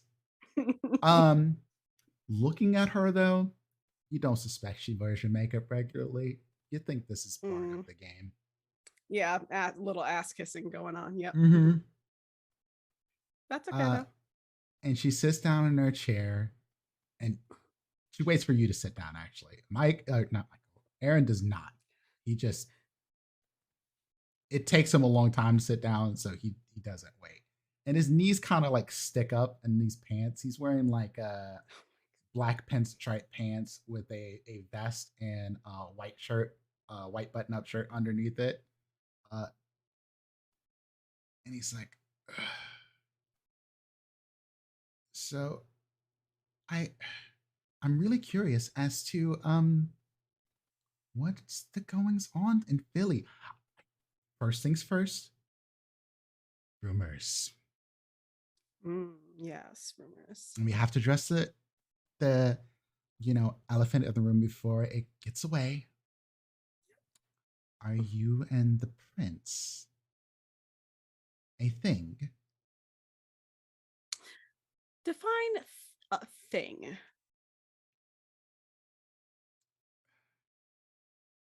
And Delilah looks over at you. She's like, don't beat around the bush, baby. Are you fucking the prince? I mean, everybody seems to know, so yes. Great. Has that given you any particular insight that can help the family?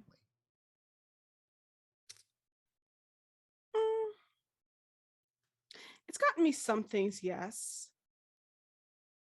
I know that. I'm trying to think of what would be helpful. Probably everything, but I'm sure you know that there's Sabat and potentially 2i coming through. So that's on his plate. And that's what's occupying most of his time currently. Good. The Second Inquisition tend to avoid us, but the Sabat could be a little bit. Yes, they could be a little bit more complicated, but. Yes, I was actually attacked by one, so. It Oh, got taken care of though.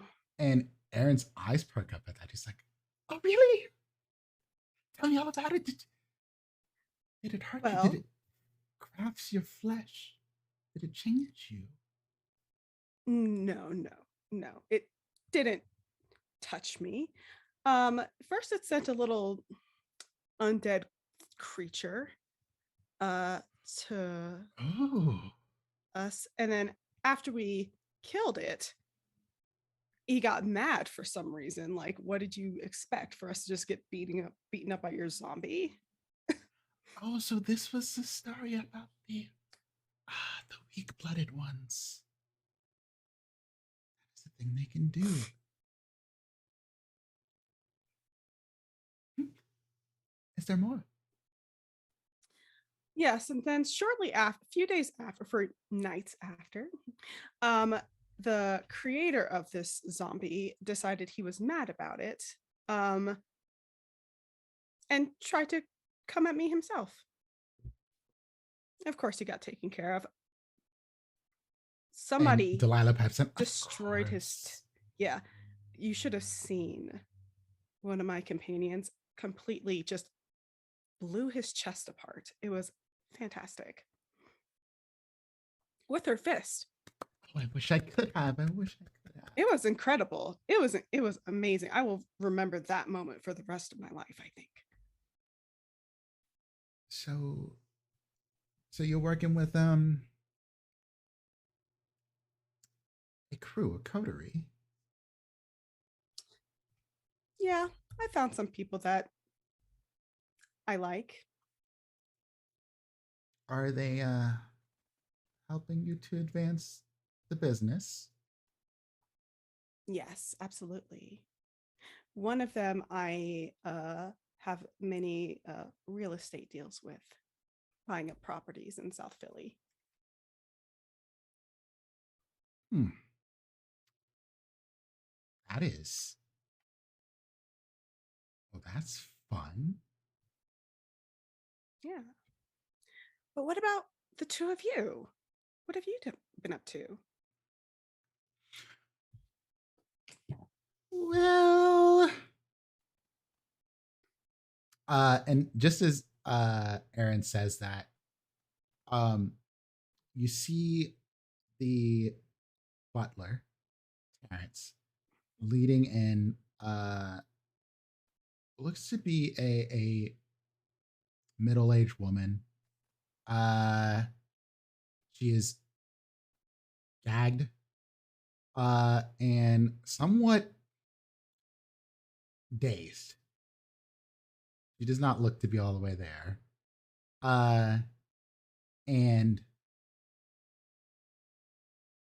Delilah looks over you. She's like, "Oh, I'm sorry, darling, but I have to." No, treat yourself always. Go ahead, take care of you. Uh, and she eats, and this woman kicks and flails because it is not exactly comfortable to be eaten by No. Hakata. And this goes on for about a minute before there's no more left to her.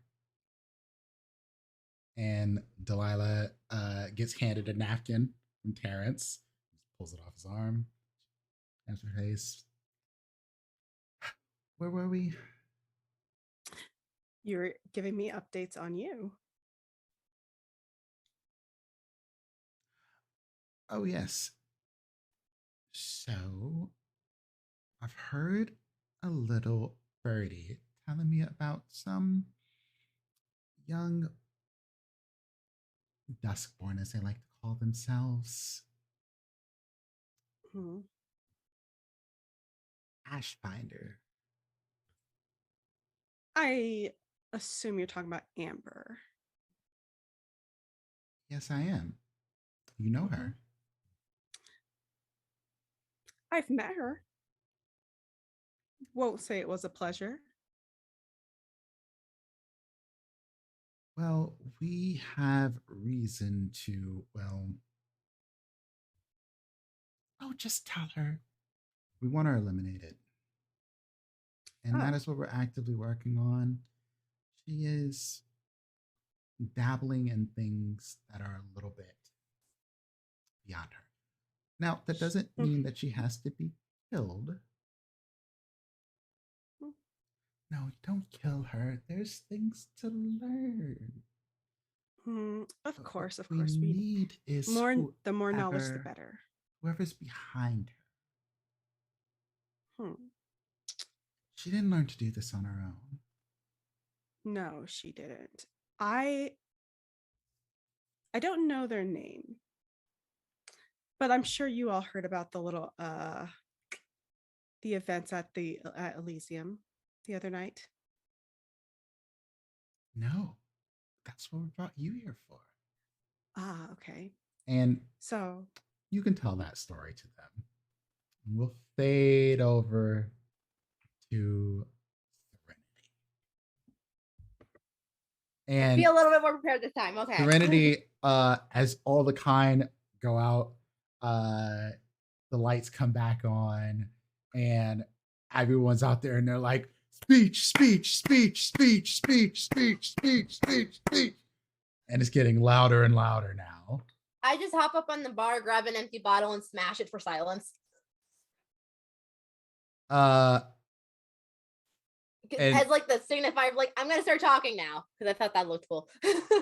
and Gabriella hands you a megaphone. She's like, that was badass. I turned on the megaphone and realized this list is so big that I needed a megaphone, but okay. Okay, since you all are so hyper bloodshed and all out war, I figured a conversation would be a good idea before we start chopping heads.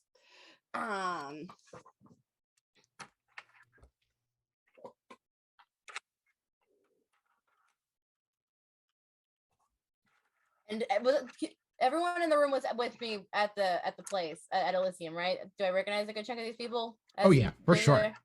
Okay, so they were all there. Okay.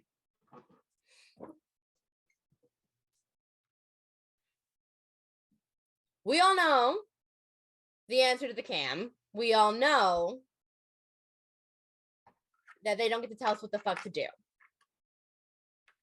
Fuck the Camarilla. You're correct, fuck the Camarilla.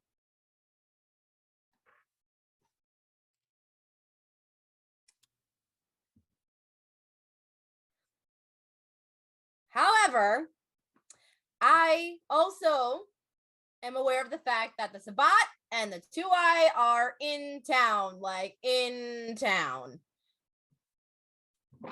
Worried about no Sabbat? Fuck a Sabbat. Show of hands, how many of you actually dealt with the Sabbat? And I raise my hand. I'm sure Denal raises his. So there's probably about, 100 people here. You see about 7 hands raise up. So 8. Cool, y'all about to fucking learn. The Sabbat are not the cam. They are not us. They do not play by anyone's rules. We don't play by no rules. Do you know how to fleshcraft? Do you even know what that is? You hear a bunch of mumbling on what's fleshcraft? Guess what? A good chunk of there's a whole clan in that section that can mold your skin into anything. You have to catch me first. I'm fast as fuck. Let me fucking finish or you're gonna be in timeout. And you don't like my timeout. They Are we 5? Need timeout. Keep talking. it involves a steak. You're gonna have a fun time. Anyway. I used to love steak. Somebody pipes up. Oh my god, we all have ADHD. Okay. Ivy's laughing, Serenity is not. They will wreck the Masquerade so bad, this is who I will burn this city down. Us in it. And I've been on the road before. I've seen similar. It's not a fun time. And somebody's getting loud. You ain't seen no Sabbat. What are you, like 2? Who do you think I punched a hole in on the street? And that was a lucky ass shot, because guess what? He tried to bleach my brain. Or did none of you remember that? Did none of you remember hearing about that? They get a little quieter after that. The Camarilla, as annoying as they are, can be dealt with. I know But how if to we're deal with gonna- them. Cut off fucking Prince's head. Shut the fuck up before I come down there and stake your ass. Roll Let me me fucking finish. a charisma and intimidation. Oh fuck. That's worse. You still have your charisma roused. No, there's only one less with the rouse. Yes, this is true. Think.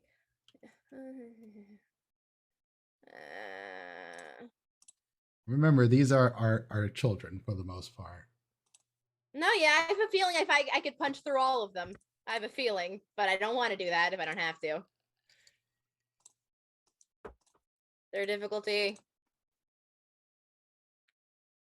No, just roll. Okay. Please. Are you fucking kidding me? I'm re-rolling those two. Fuck this noise. If you want.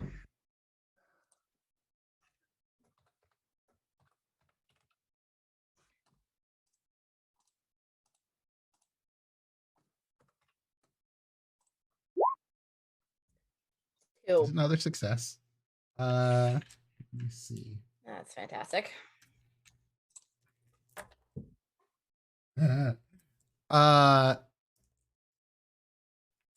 And you see a big dude, maybe like 6'6", 6'7", tall. And he's just like,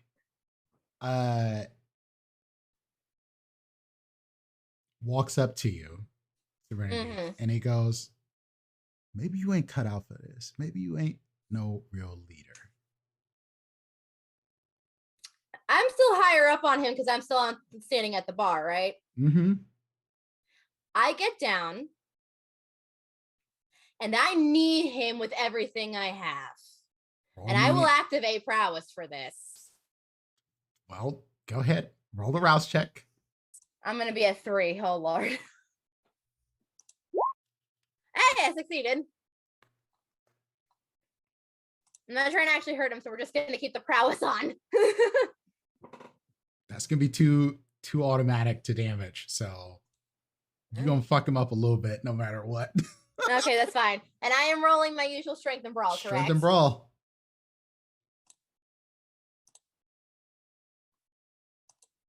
I mean, this is right? I mean, the other side is supposed to be scary. It's fine. It's fine.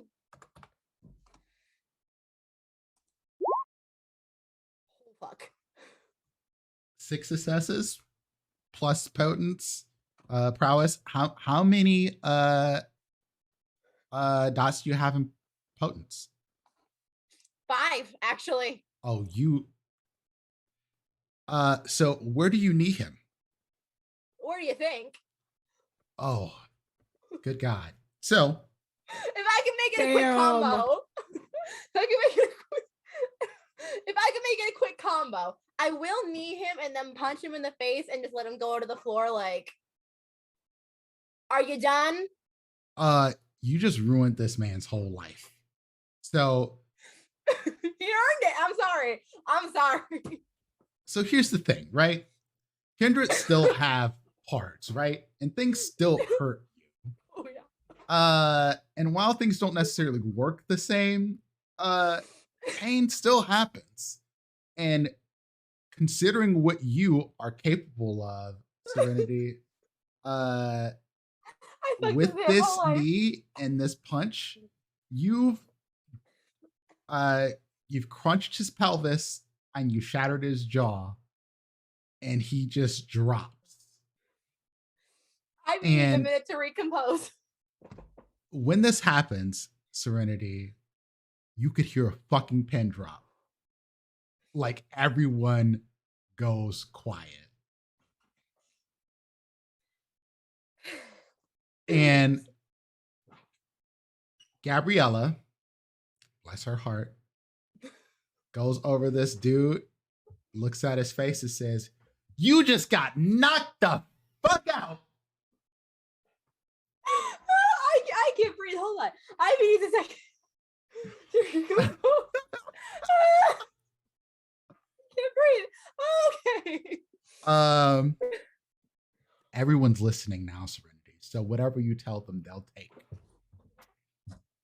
Swapping Okay, scenes wow. once again. Yeah. Because Serenity is mission accomplished at this point.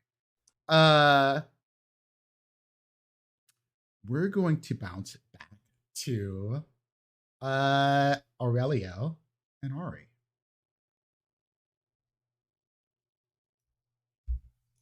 Y'all have entered the library. Y'all have the place to yourselves. Well, things should be a little bit more quiet and comfortable in here. What brings you here tonight? Honestly, just kind of had to clear my head, but I was definitely curious about the ones I was looking at the other night, the blood plague. Those are super interesting. I think we saw something similar, not similar, something based off of it. And I'll just, start making my way to where they were last time I was here. So you said that you've experienced or seen something like it? So not specifically. It wasn't a natural phenomenon that we saw. We saw where we're from, there was some people had managed to create a I guess mechanical version of something that sounds similar. It sounds like they might have based it off of this. So I'm trying to understand this to see basically how it was created, kind of reverse engineer it, if that makes sense. That's terrifying. It really, really, it was super interesting. Absolutely terrifying. Did you write all of these? These are awesome. How long have you been doing ethnography? There we go. Oh, what is time to us? Valid. It's been a while. I haven't written anything that's in here. This is all stuff that I've collected over the years, and I do my own research. Yes, I have some connections to folks. I'm kind of watching over this space for someone. I'm kind of like the ward for this library, so it's under my purview. But when you have plenty of time, I've been doing a lot of reading, particularly around these topics. Yeah, ethnographic studies of different cultures and different peoples, and my particular interest in studying some of the things that you're looking into right now as well. But I've never come across anything of people trying to, I guess, like create a mechanical version of these things. I'm still trying to understand kind of how kind were able to kind of get through some of their own that affect them and how that might affect us. Well, I mean, it's not like a one-to-one, like it's from what I've read, because this is my first time seeing anything like this. It's not like a one-to-one exactly the same. There's just kind of some similarities between it. Man, I would love to. So question, kind of out of character, in character. These are interviews or like case studies from afterwards? So the books on like infectious diseases, that's academic journals. Some of it are ethnographic writings of people who have gone into communities that have been affected by infectious diseases and like talking about how communities have moved on since then, and like the lingering long-term effects of these diseases, and attempts to try and cure them, whether they were successful or not. And those, I would say the latter is probably the bulk of what you find around this topic in particular. And it's the newer stuff is kind of trying to cure it or find workarounds and stuff like that. It's not necessarily newer. It could have been, it doesn't necessarily need to be like scientific, like academic research. It may have been what people have done in the past to try and get through whatever sprung up in different time periods. Yeah, so I was just, before I did facial reconstruction or whatever the fuck I'm doing now, I was an emergency doctor. So yeah, no, running into the burning buildings was absolutely a thing I would have done. So these things are far more interesting than they are scary. Is there, from what we have talked about and what you found, do you feel like you're on the right track? What is your goal, is to try and reverse engineer this to prevent it from happening, or to counteract it? So from the Sorry, looks you of may have this, just mentioned it, but could you clarify? no, for me one more I time? honestly am not even 100% sure what I'm doing. It's just interesting. One, I want, if I can understand. So the little nanite things caused a lot of problems. A lot of problems. And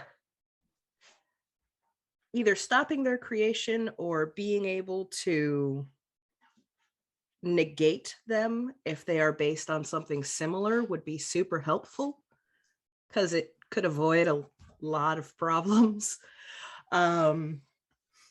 So there's that, but also I would prefer not to die from plague, because, you know, that is one of the few upsides to being what we are. So trying to find a way to cure it in a manner that doesn't necessarily seem to have been too deeply researched. Yeah. Well, Because yeah. I mean, I am a doctor, and for better or for worse, I know the things I know from other clans too. So oh yeah, no, the bone spikes are not typically a La Sombra thing.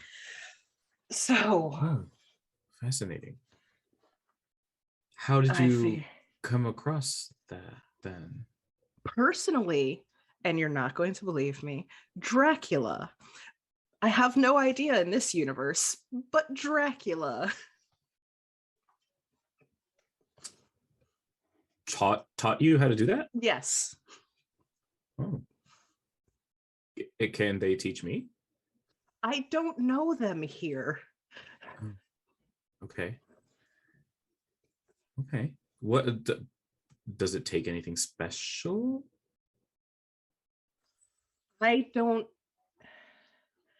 I could probably try and teach you. I don't feel confident in that ability. Sure. And that's also not what you came here for. I'm so sorry for kind of No. It's totally cool. It's a weird topic to bring up. Let's be real. No,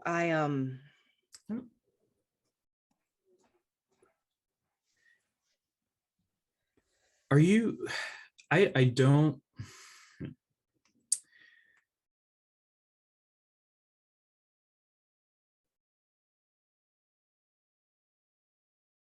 Some of the books that I've set aside that I've been able to kind of read through and identify the topics in the books that are, not necessarily harder to believe, but you can tell which ones are pure conjecture by reading through enough of them, which ones are just like hearsay, old wives' tales, although some of those hold a little more water than others. But there hasn't been a lot of research for reasons that you can understand around stuff that has affected us. So I don't know that stuff that I have here would be a direct help. There may be other areas that you can look into.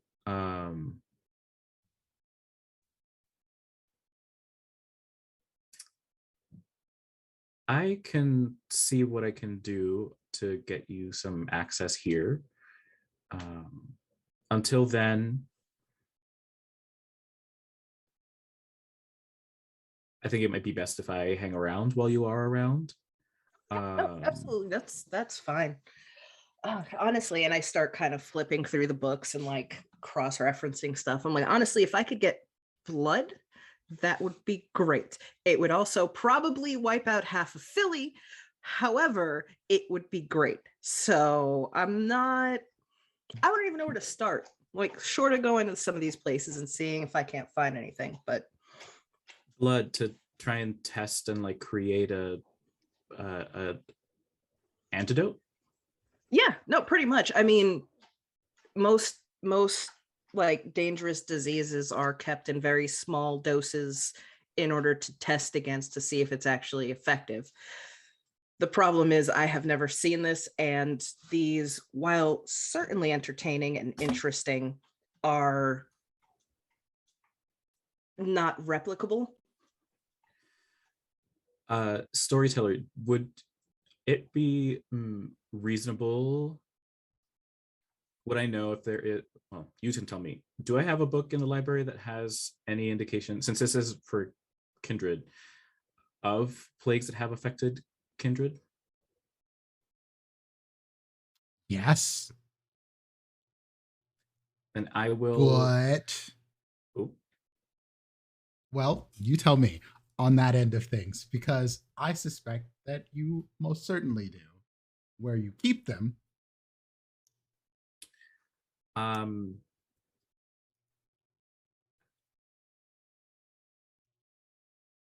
I will be right back. Okay. Please keep yourself entertained. And I will think in my head, like, God damn it, I really do need that to get some kind of a restricted section secured in here. And I'd like to look through, I'll walk past, I'll, spend some time fiddling with my crystal, and think to myself,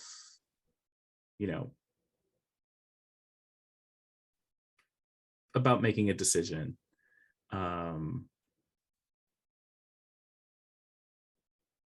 So here's the thing.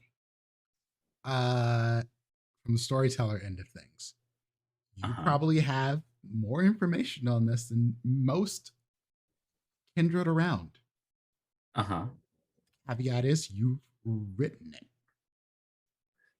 I know.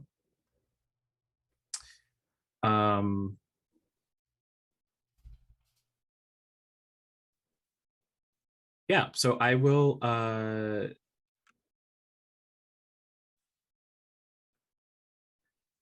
go to my restricted section and I'll pull out a key.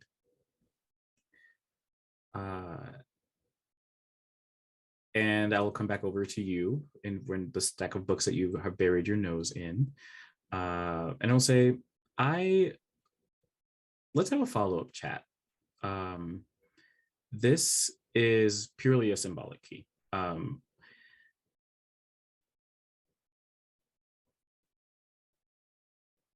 I don't have any information on site here that might help you, but I think I might have something else among the collection of my interviews from people that I've talked to that might give you a little bit more perspective on what you're looking for. Part of the reason I do these interviews is to kind of, learn how our peers have been affected by these types of things and keeping memories alive, as I mentioned before as well. There's probably stuff in there. And I take really good notes. I don't keep my interviews here because those are private. It's not something that is meant to be like public consumption without the consent of those who have given me permission to document these interviews. So this is more of a symbolic representation of like, you have permission to come and visit me at my place. If you're stopped by anyone, that key will kind of let folks know that you're good. You. I appreciate it. And honestly, I might have, if not a book, then definitely a couple remembered tidbits from a book that I read. I don't know how accurate they are. And you might already have a version of it, or at least have access to one. But some things to add to the collection. Oh, sure.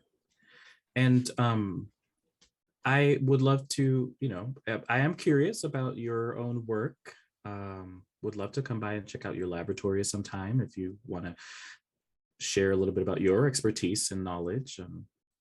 I would love to get to know each of you. And I think we have this shared interest. And as someone who works with medicine and learning about infectious diseases and treating people and whatnot, I'd love to learn more about how you go about doing that. Mostly slapdash, really, but oh, okay. But how are you feeling, by the way? You got hit pretty hard the other night. I did. Yeah, I'm feeling better. I'm good now. I especially after, having a little late night snack earlier tonight. Sorry for running off. We had an emergency here at the club, and I just need to make sure that I took care of that. But I'm glad that you all are well as well. Yeah. I was hoping to get some of the busy night. I was really hoping to get some. So the whole bones thing is the same as the big dude, and I was really hoping to get some of the blood off the ground for that one. That would have been super helpful. But no such luck. The blood from them, from the yeah, I mean Serenity punched straight through his chest. You figured there'd be some around. That was incredible. It was really good. But they ashed. Then and so did the one that when Katura did that fascinating like ritual or something. That was great. Was mesmerized. I would love to learn a little bit more about that. Have your friends? One of the things that stood out to me about all of you, I could pick up that there was something odd about each of you and it made sense once I learned that you all were not really you, but you are you. You remember more than the people who people think you are. Trying to find the right words to say that without being rude. I think I also kind of mentioned this before, like if there was anything special, maybe you have some kind of special blood that might help. Have you tried collecting blood from your fellow companions? No, but they rightfully don't trust me. So. Okay. Maybe it's time we can find a way to persuade all of them. So let me tell you about the zoo and why they don't trust me. And with that, we'll switch scenes. Because I think that's an excellent place. Let me tell you about the zoo. There's some shit. I guess you need to know about this. You need to know about the zoo because I guess the bone vase wasn't enough to convince you to not give this person your blood. Listen. Aurelio has to learn about Bubby. Oh my god. Aurelio Bobby. does, yes. So we're going back over to Oscar. And Oscar, you both have eventually taken a seat in a little quiet spot. Y'all look almost like a couple of lovers or like some new lovers just having just the deepest conversation right now. And at this point, you spilled all of the beans. Uh, Time traveling, all of your former selves, the zoo, like everything. It's just been bleh, word vomit. And she is fascinated. And she goes, well, that was a lot. And I know you're not lying. So,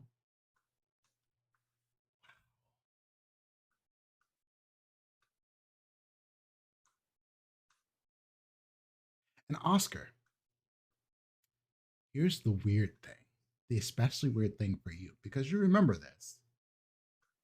Part of what came out wasn't things that just you remembered.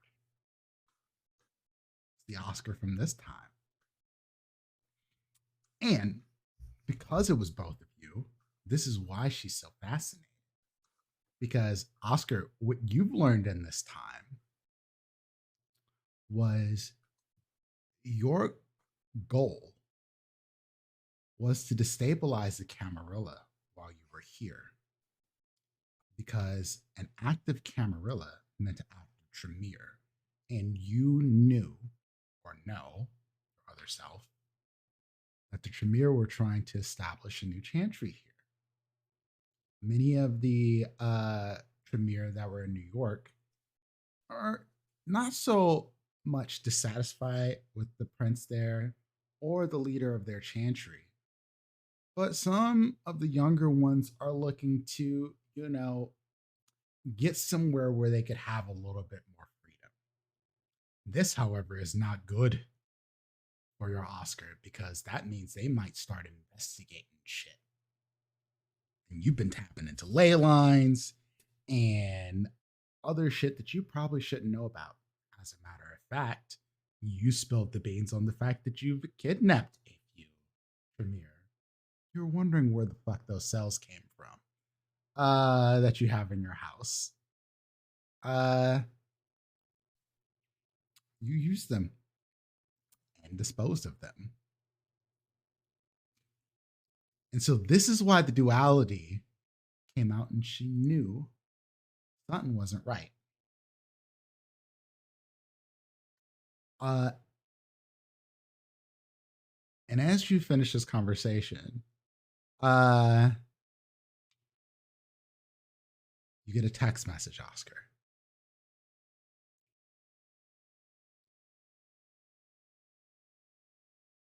Sir, execute BBB. You looked really out of it.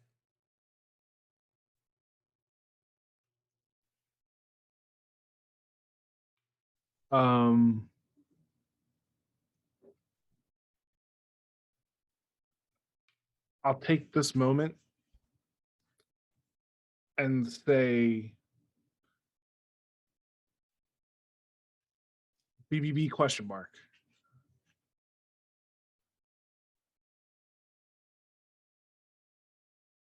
And then you just get a message back. Is that a guess?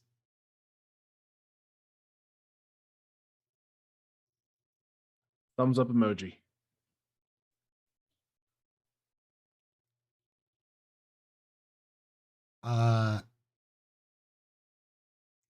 And then you get 2 minutes.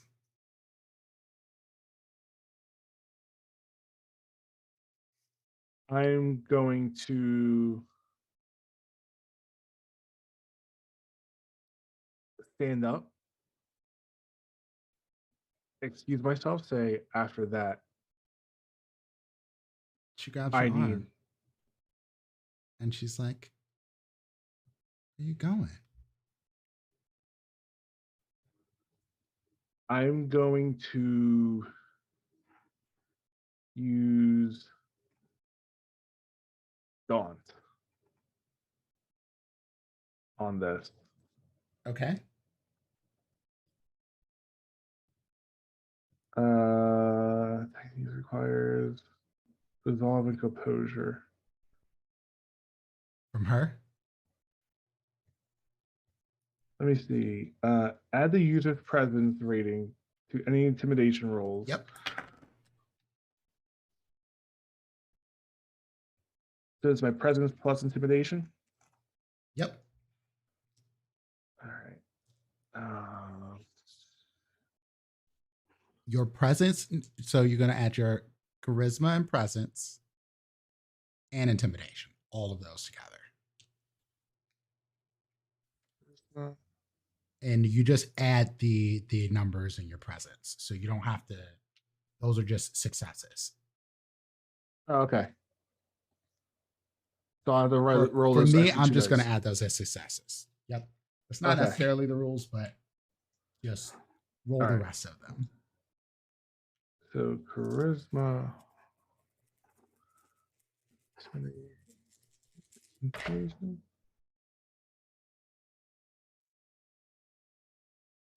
Yeah, and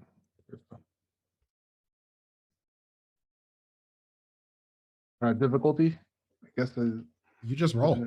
Yeah, this is a roll off essentially between two of you.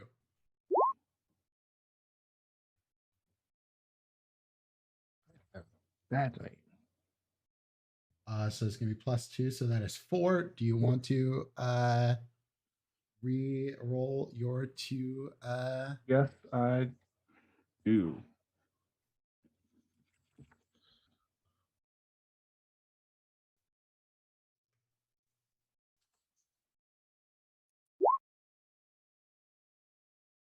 Two messy criticals. It won't be messy because those are standard. Willpower So, roll. Yeah.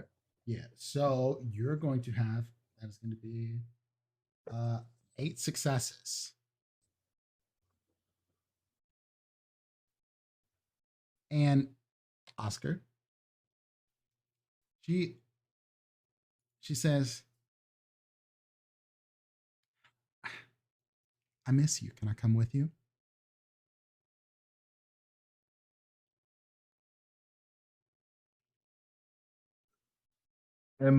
Do I get the feeling that I'm under any sort of? Nope.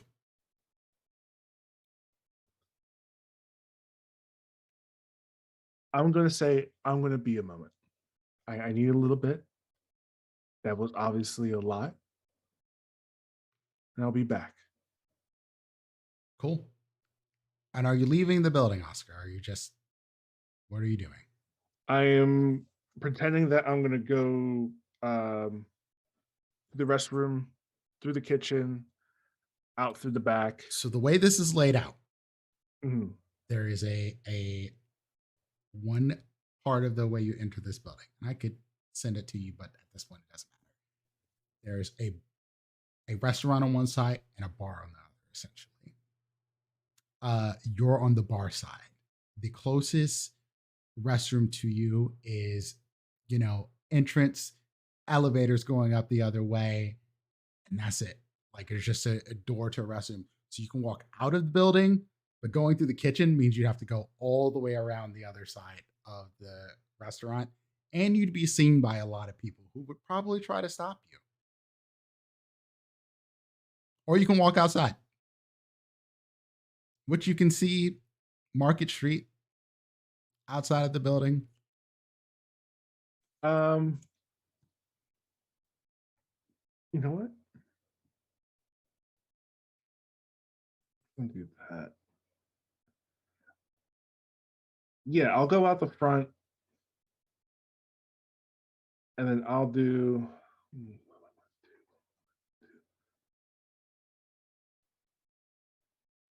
As I go out, Uh-huh. I'm going to do Father Morgana Uh-huh. and see if I could put like a visage of Oscar like heading somewhere else, like another Oscar heading somewhere else.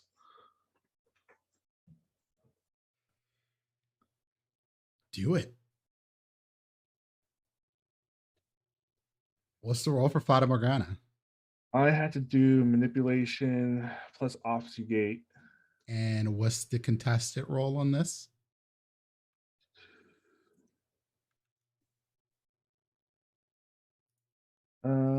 Let me see. Vampires are supernatural creatures, have a chance to disbelieve the hallucination. Mortals can't. In both cases, they roll intelligence plus aware against the user's manipulation and presence.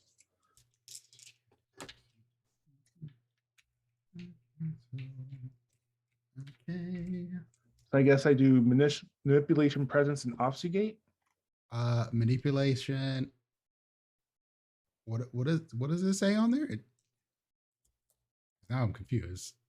I'm confused as well. So this is the part where I bring out the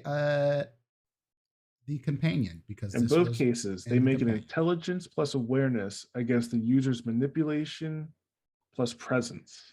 Okay, so roll manipulation and presence. I'll do the same thing. So taking half for her is 3. So I'm just gonna do that. So,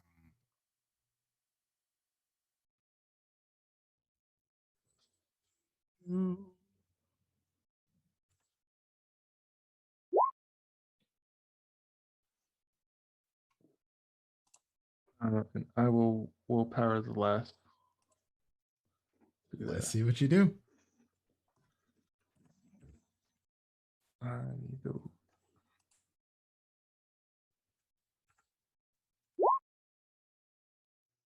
Three.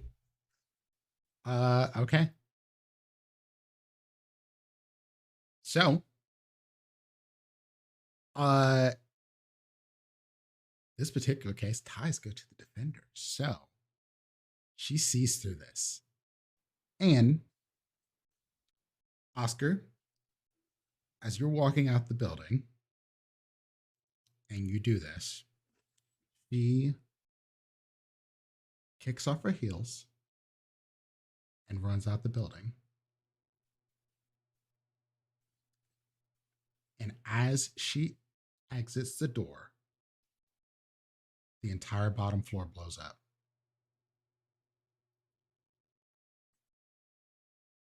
I You run faster. No. Oh, No. There's no run faster. I turtle.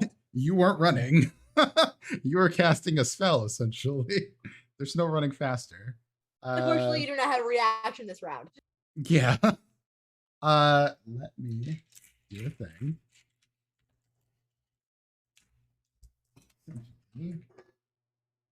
Did Oscar just take himself out? Maybe.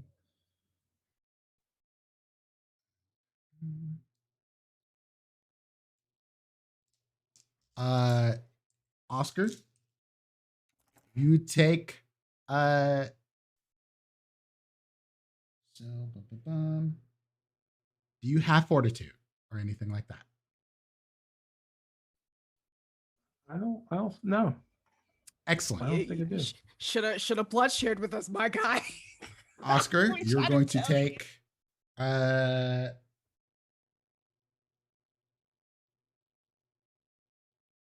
oh shit, that's gonna turn out to be 5 aggravated damage. How much do you have? That's all of it. I have 5 health. And so does the young lady Ravenos, who's also blown up some. And there's a bunch of glass and building on top of you. We'll get back to that later.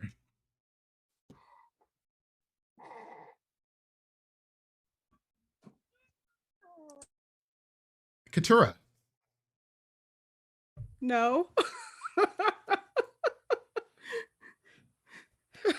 Fuck. Oscar's the new Delroy. Katura, Write down tipping and don't plan. so you were last telling them about everything that happened at Elysium, right? Yes. They're like, oh, that is so interesting. So interesting. And so they're like, Terrence, can you go get the folder?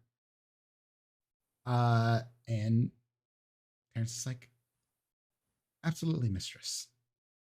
Back with you shortly. And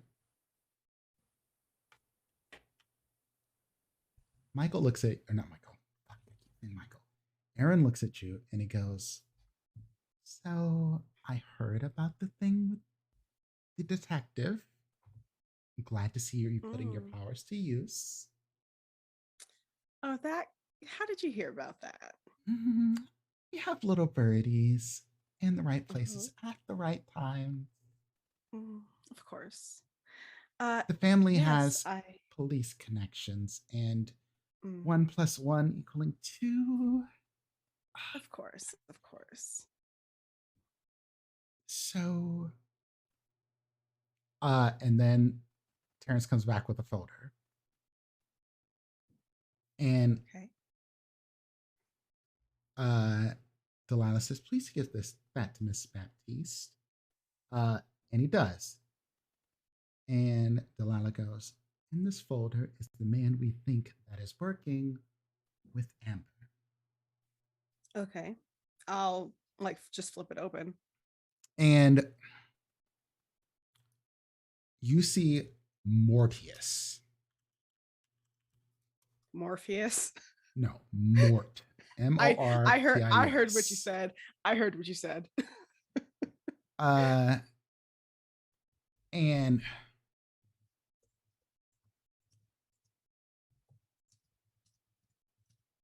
we think his name, yeah, well, the name he's using now is Mortius Howard. Dr. James Mortius Howard. Okay. He's from the Tremere.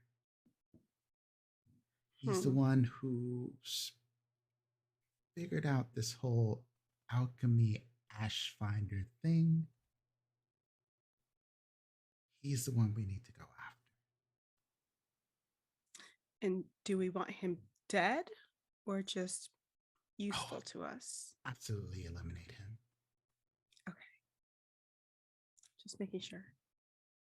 And if possible, leave no traces.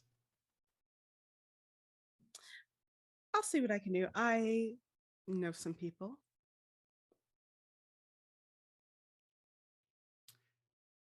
And what we'll do for you, and Terrence brings out another folder. And he hands it to you. Okay. And in this folder, it has a list of properties that Morgana Lee has brought up, and all of the shell organizations that they're put under, and everything that is involved in it. There's a map to where it has been brought up.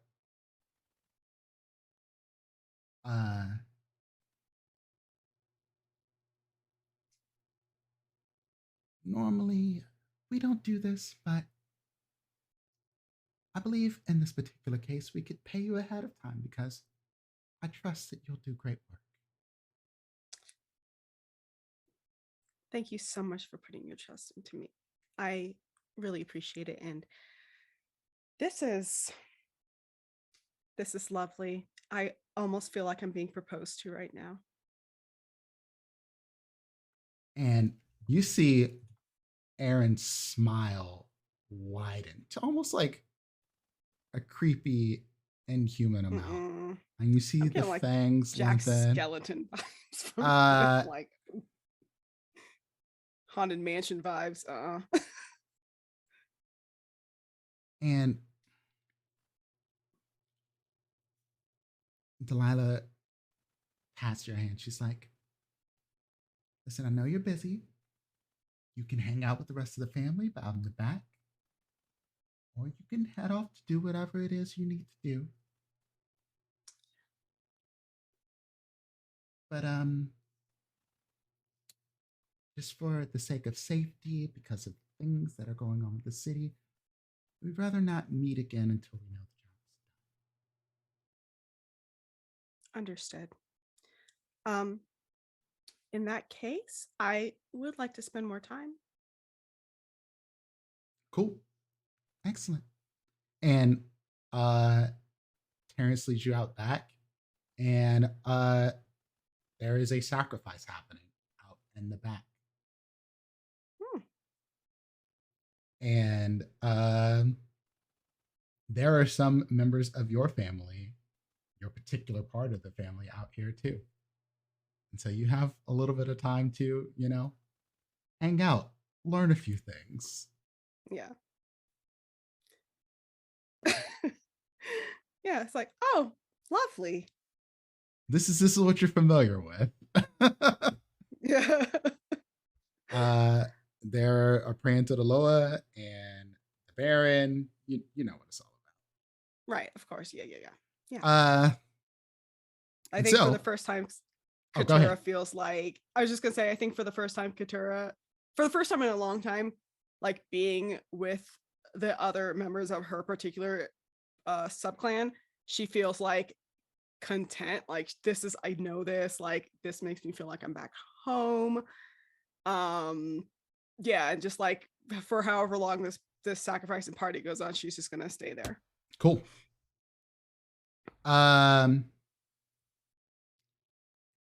So, Serenity,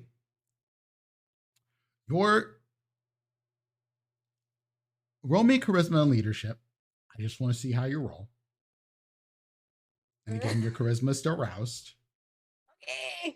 And add 3 dice to it. 3 additional dice. So just 3 though, not right. So am I 2 and then the 1? 2 and then the 1 what? That's what your charisma and leadership is? So no.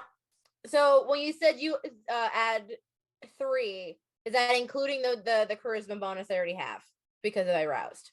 Yes. Or are you saying add another 3 to whatever? No, I'm adding another 3 to whatever you're doing. That you're getting 3 more. Oh, so I'd have 5 extra because I would have the 2 from rousing it and then okay. You've shown your stuff. I proved a point. I proved a point. Okay. Please, dice gods, be kind to me for more than once tonight. Thank you. I appreciate it. I'm re-rolling all 3 of those. No.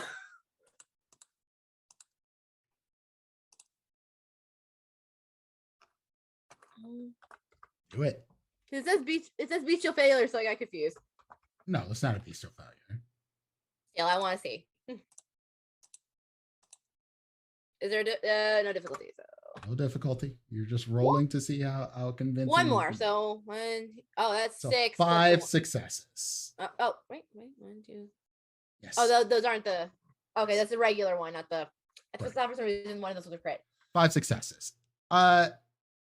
Between you and the rest of your anarch leadership, and you start explaining the Sabbat in small words where the people can understand. Yes. They start to get it, and they start to understand that there's danger. Mm-hmm. And the point isn't to make them think like, oh, we're not going to go after the Camarilla at all, but also like we have other things and we can come back to this one. Mm-hmm. And just for funsies, roll me a what's an awareness? Okay. Sorry, that sounded weird. Ugh. I did not like that noise that came out of my mouth. Difficulty. Just roll it. Oh, Other it thing just always asks me. that I want to ask you is, are you still using the megaphone to talk to people? I mean, after knocking the balls off this person, if they can hear me without it, if they can hear me without it now. Okay. Yeah, sweet. I don't think you need it. You literally crush somebody's balls. He's out like a light.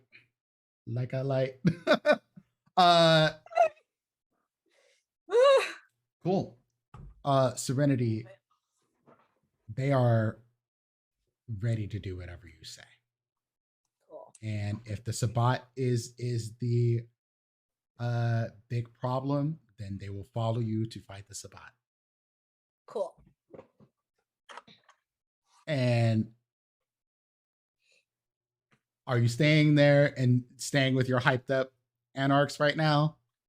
And my bartenders could, I would probably tell them. I mean, I'm trying not to meta, but I really want. Unless she gets a call from somebody at the coterie saying "come now," she'd probably stay there. Nope. You don't get any of that unless someone else did this. No, that's my Oscar's point. certainly not doing that. No, I know. So yeah, I mean, Serenity would probably just stay at the bar again, unless something comes up. Which I mean, as far as Oscar's concerned, it's probably not going to come from Oscar. But still, like, if someone else in the coterie is like, "Hey, come get me," she'd go and run in. But Aurelio and Ari.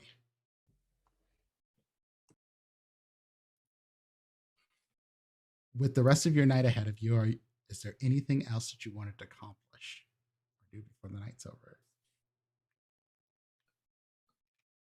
Would you like to check those books out now? Not literally check out library books, but I mean like go to my place and like look at those books. If you feel comfortable with it, absolutely. Yeah. Let me just make sure that things are taken care of here, and I think there's no better time than the present. And I'll escort you out, look down at my phone, still see if there's no messages from Mingo, put my phone away, and just make sure that Ale keeps things going and keeps things safe. Mm-hmm.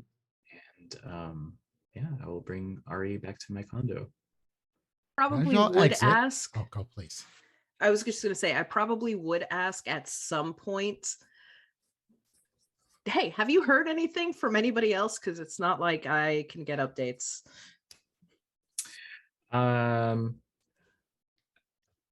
Yes, Oscar is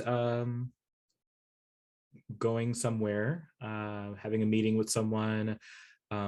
Katura is also going off and meeting someone. A lot of like, that's what I was kind of saying earlier tonight. Like everybody's a little busy. Everybody's got a little something going on. I haven't heard from Serenity. Can I get wits and awareness from both of you? Sure. This makes me nervous, but okay.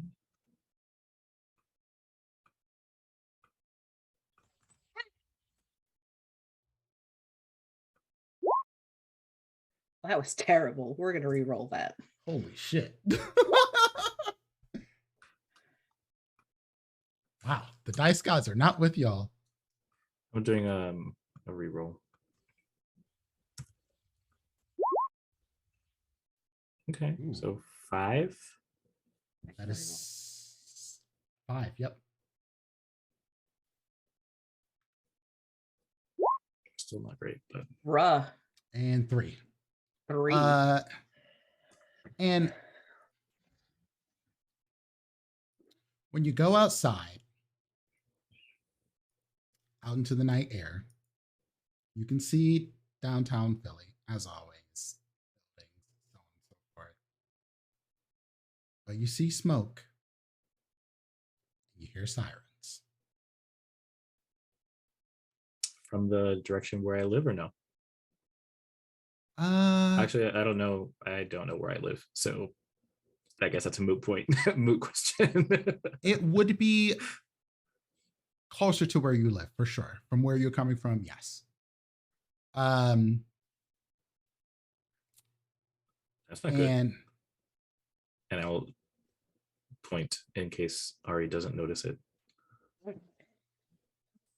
Problem.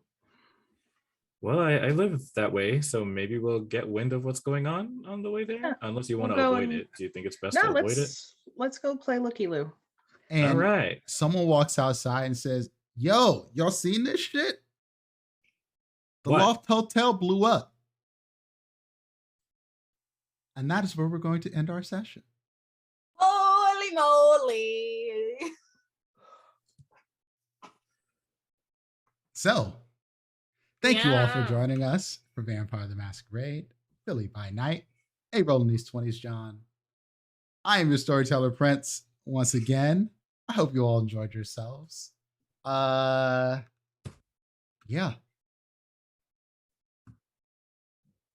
BBB. BBB. Burn, bitch, burn. I guess I was right. I guess I was right about that. It's Word. the big bomb, baby. No, we were close. Or- We were That sounds close. more on point.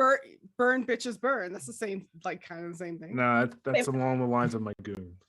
Hey, Uh, at least I don't Yes, have the to, goons were saying that. feed Yes, them. true. So there we go. So, thank you all again for joining us. I want to let these wonderful people tell you who they are, where you can find them, what they're up to next. So, we're going to start going around the table with Ivy.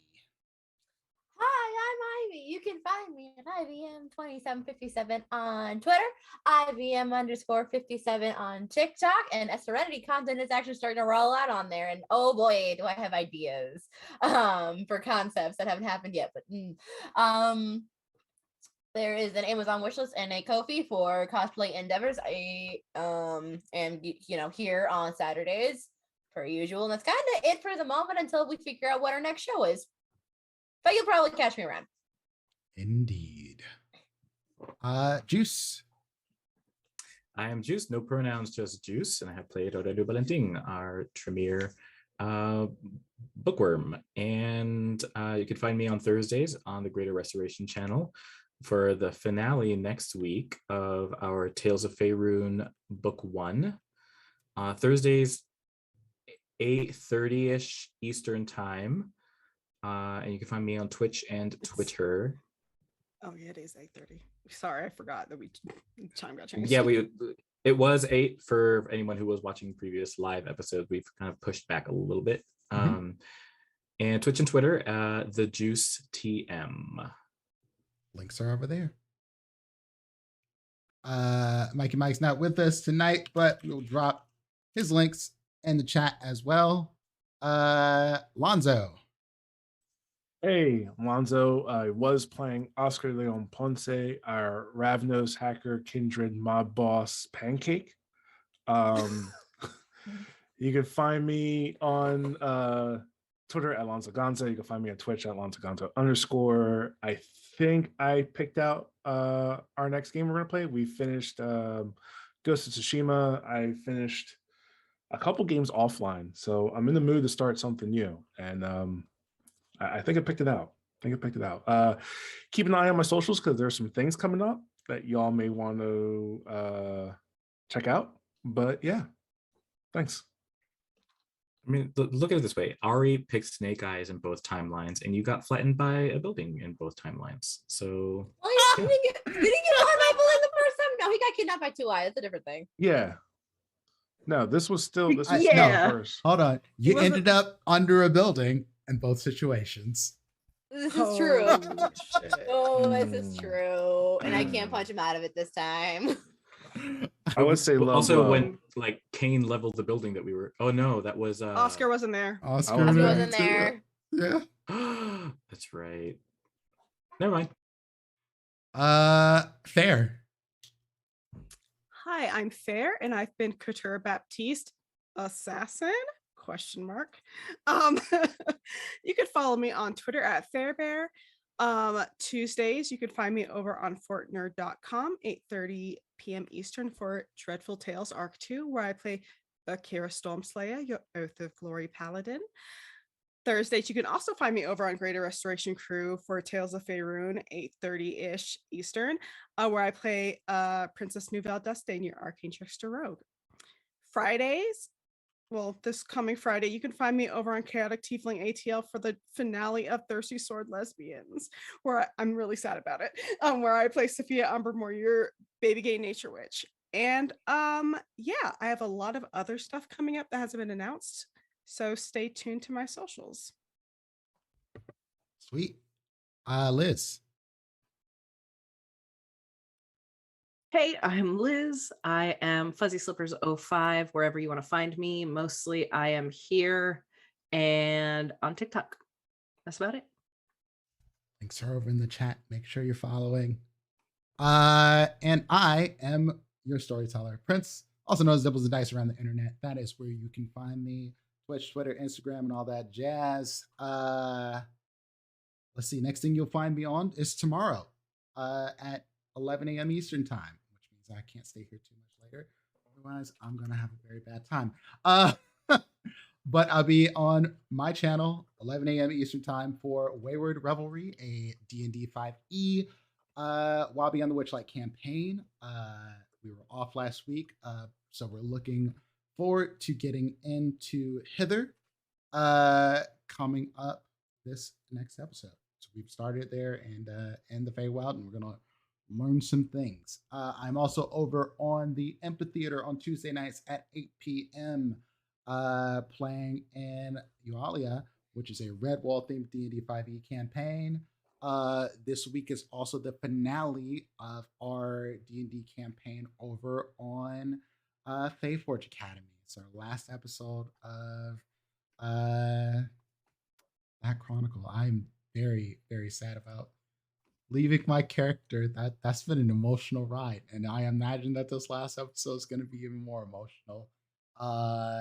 But do come watch that. That is going to be 12 p.m. Eastern time on Thursday.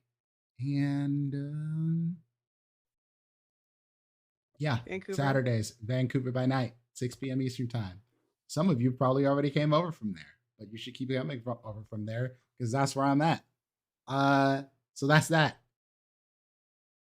I don't know what else. Thank you all once again for being here. We're going to go find someone to raid, and we will see y'all next week. Have a wonderful night. Bye. Stay thirsty, my friends.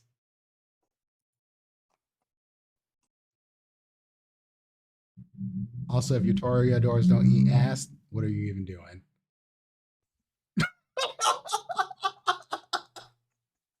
That gives you a But I'm little sure insight to our there's- Zoom chats. It's the most ass eating clan. Let's be honest.